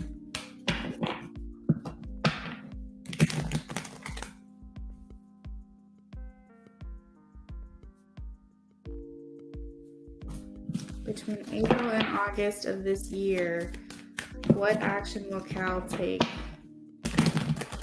towards Vetus in the next 5 months? Between April and August 2023.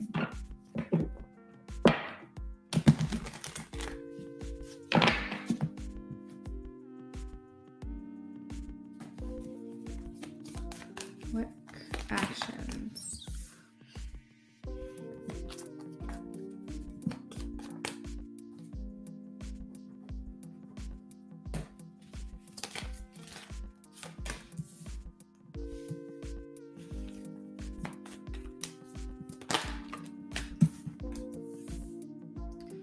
What actions will Cal take towards Vetus?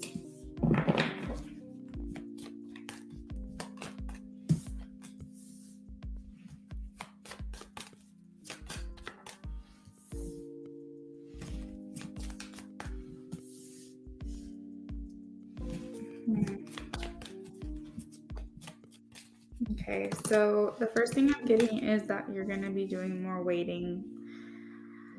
I hope that changes course, but it's just showing a lack of, or rather just more, I don't know if disappointment is the word, but I see the Seven of Pentacles over the Ace of Cups in reverse, and like the Seven of Pentacles talks about having patience, like needing to wait, like things aren't ready yet. And then the Ace of Cups in reverse is like someone not returning your feelings and feeling sad. So that feels like the action to me is just like waiting, more waiting, and then like things needing to have patience and things like not feeling that reciprocation from someone else.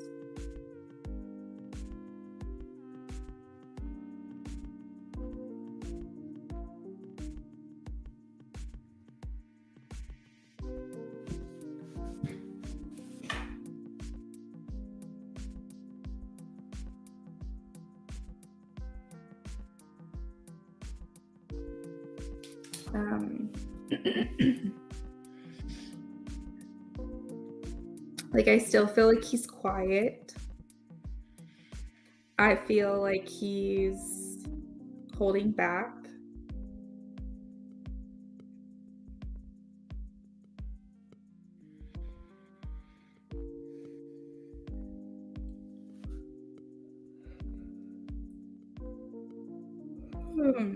I do feel like his mindset will become more positive as time goes on over the next 5 months. His mindset will be more positive, not so like doom and gloom. It will be more positive.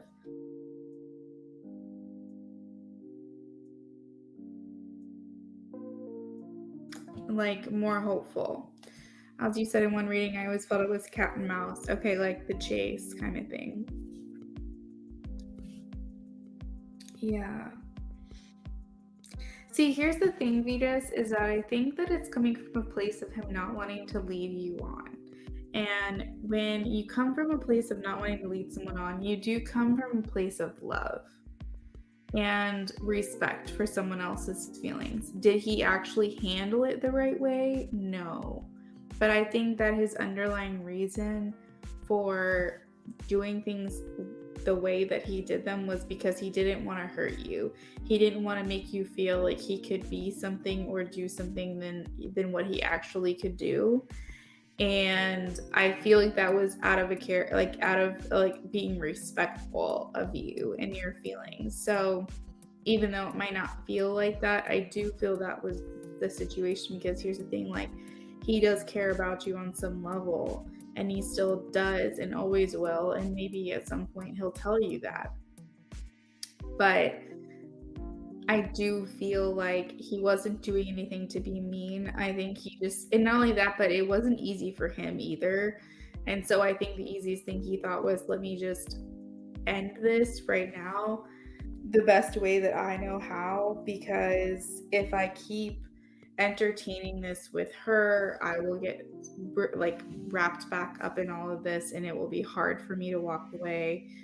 Um, and I don't want to like lead her on. I don't want her to think that I can do more, be more than what I can right now. Yeah, he always treated with you respect. Exactly. So I truthfully think it was out of consideration for you than out of neglect. Does that make sense?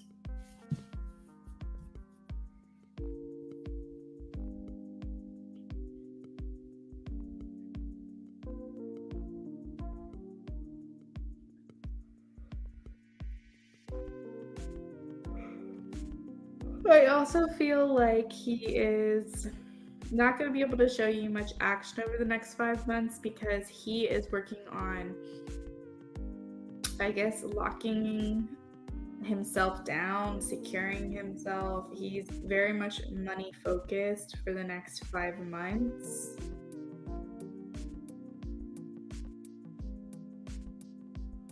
Yeah, there's like, what is it, a book or something or a movie where it's like he's just not that into you. Like if he's doing these things, he's just not that into you. And like that was never the case between you guys.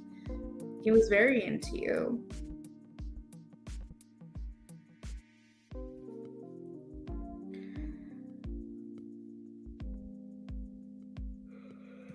With Calvin, I feel like he's saying it's one step at a time. I can only do one thing at a time.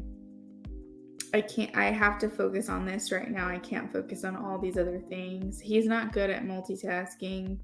He's not good at compartmentalizing. He focuses on one thing and one thing at a time. And I think that's why the action towards you is so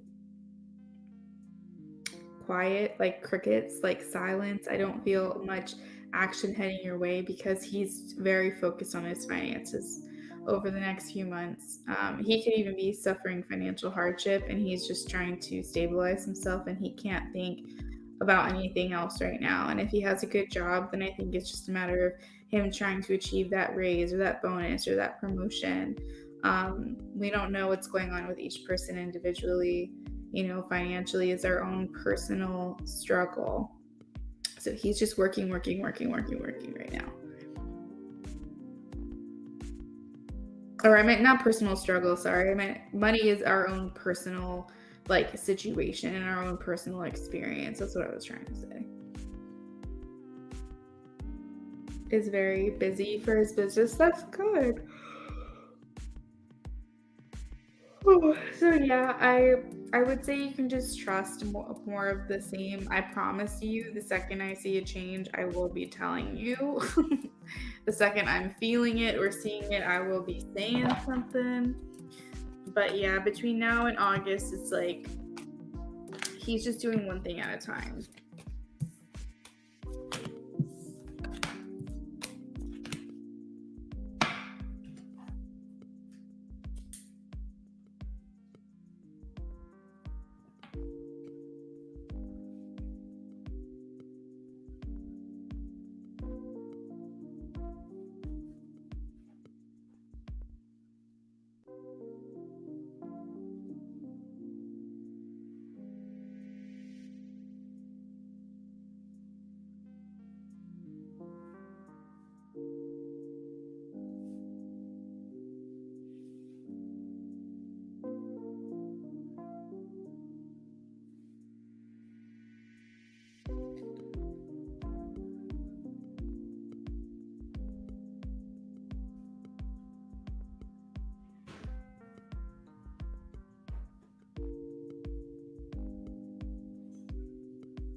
This weight broke the bridge.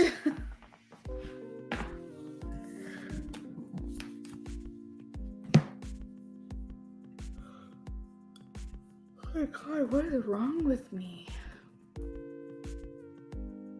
I'm so sleepy.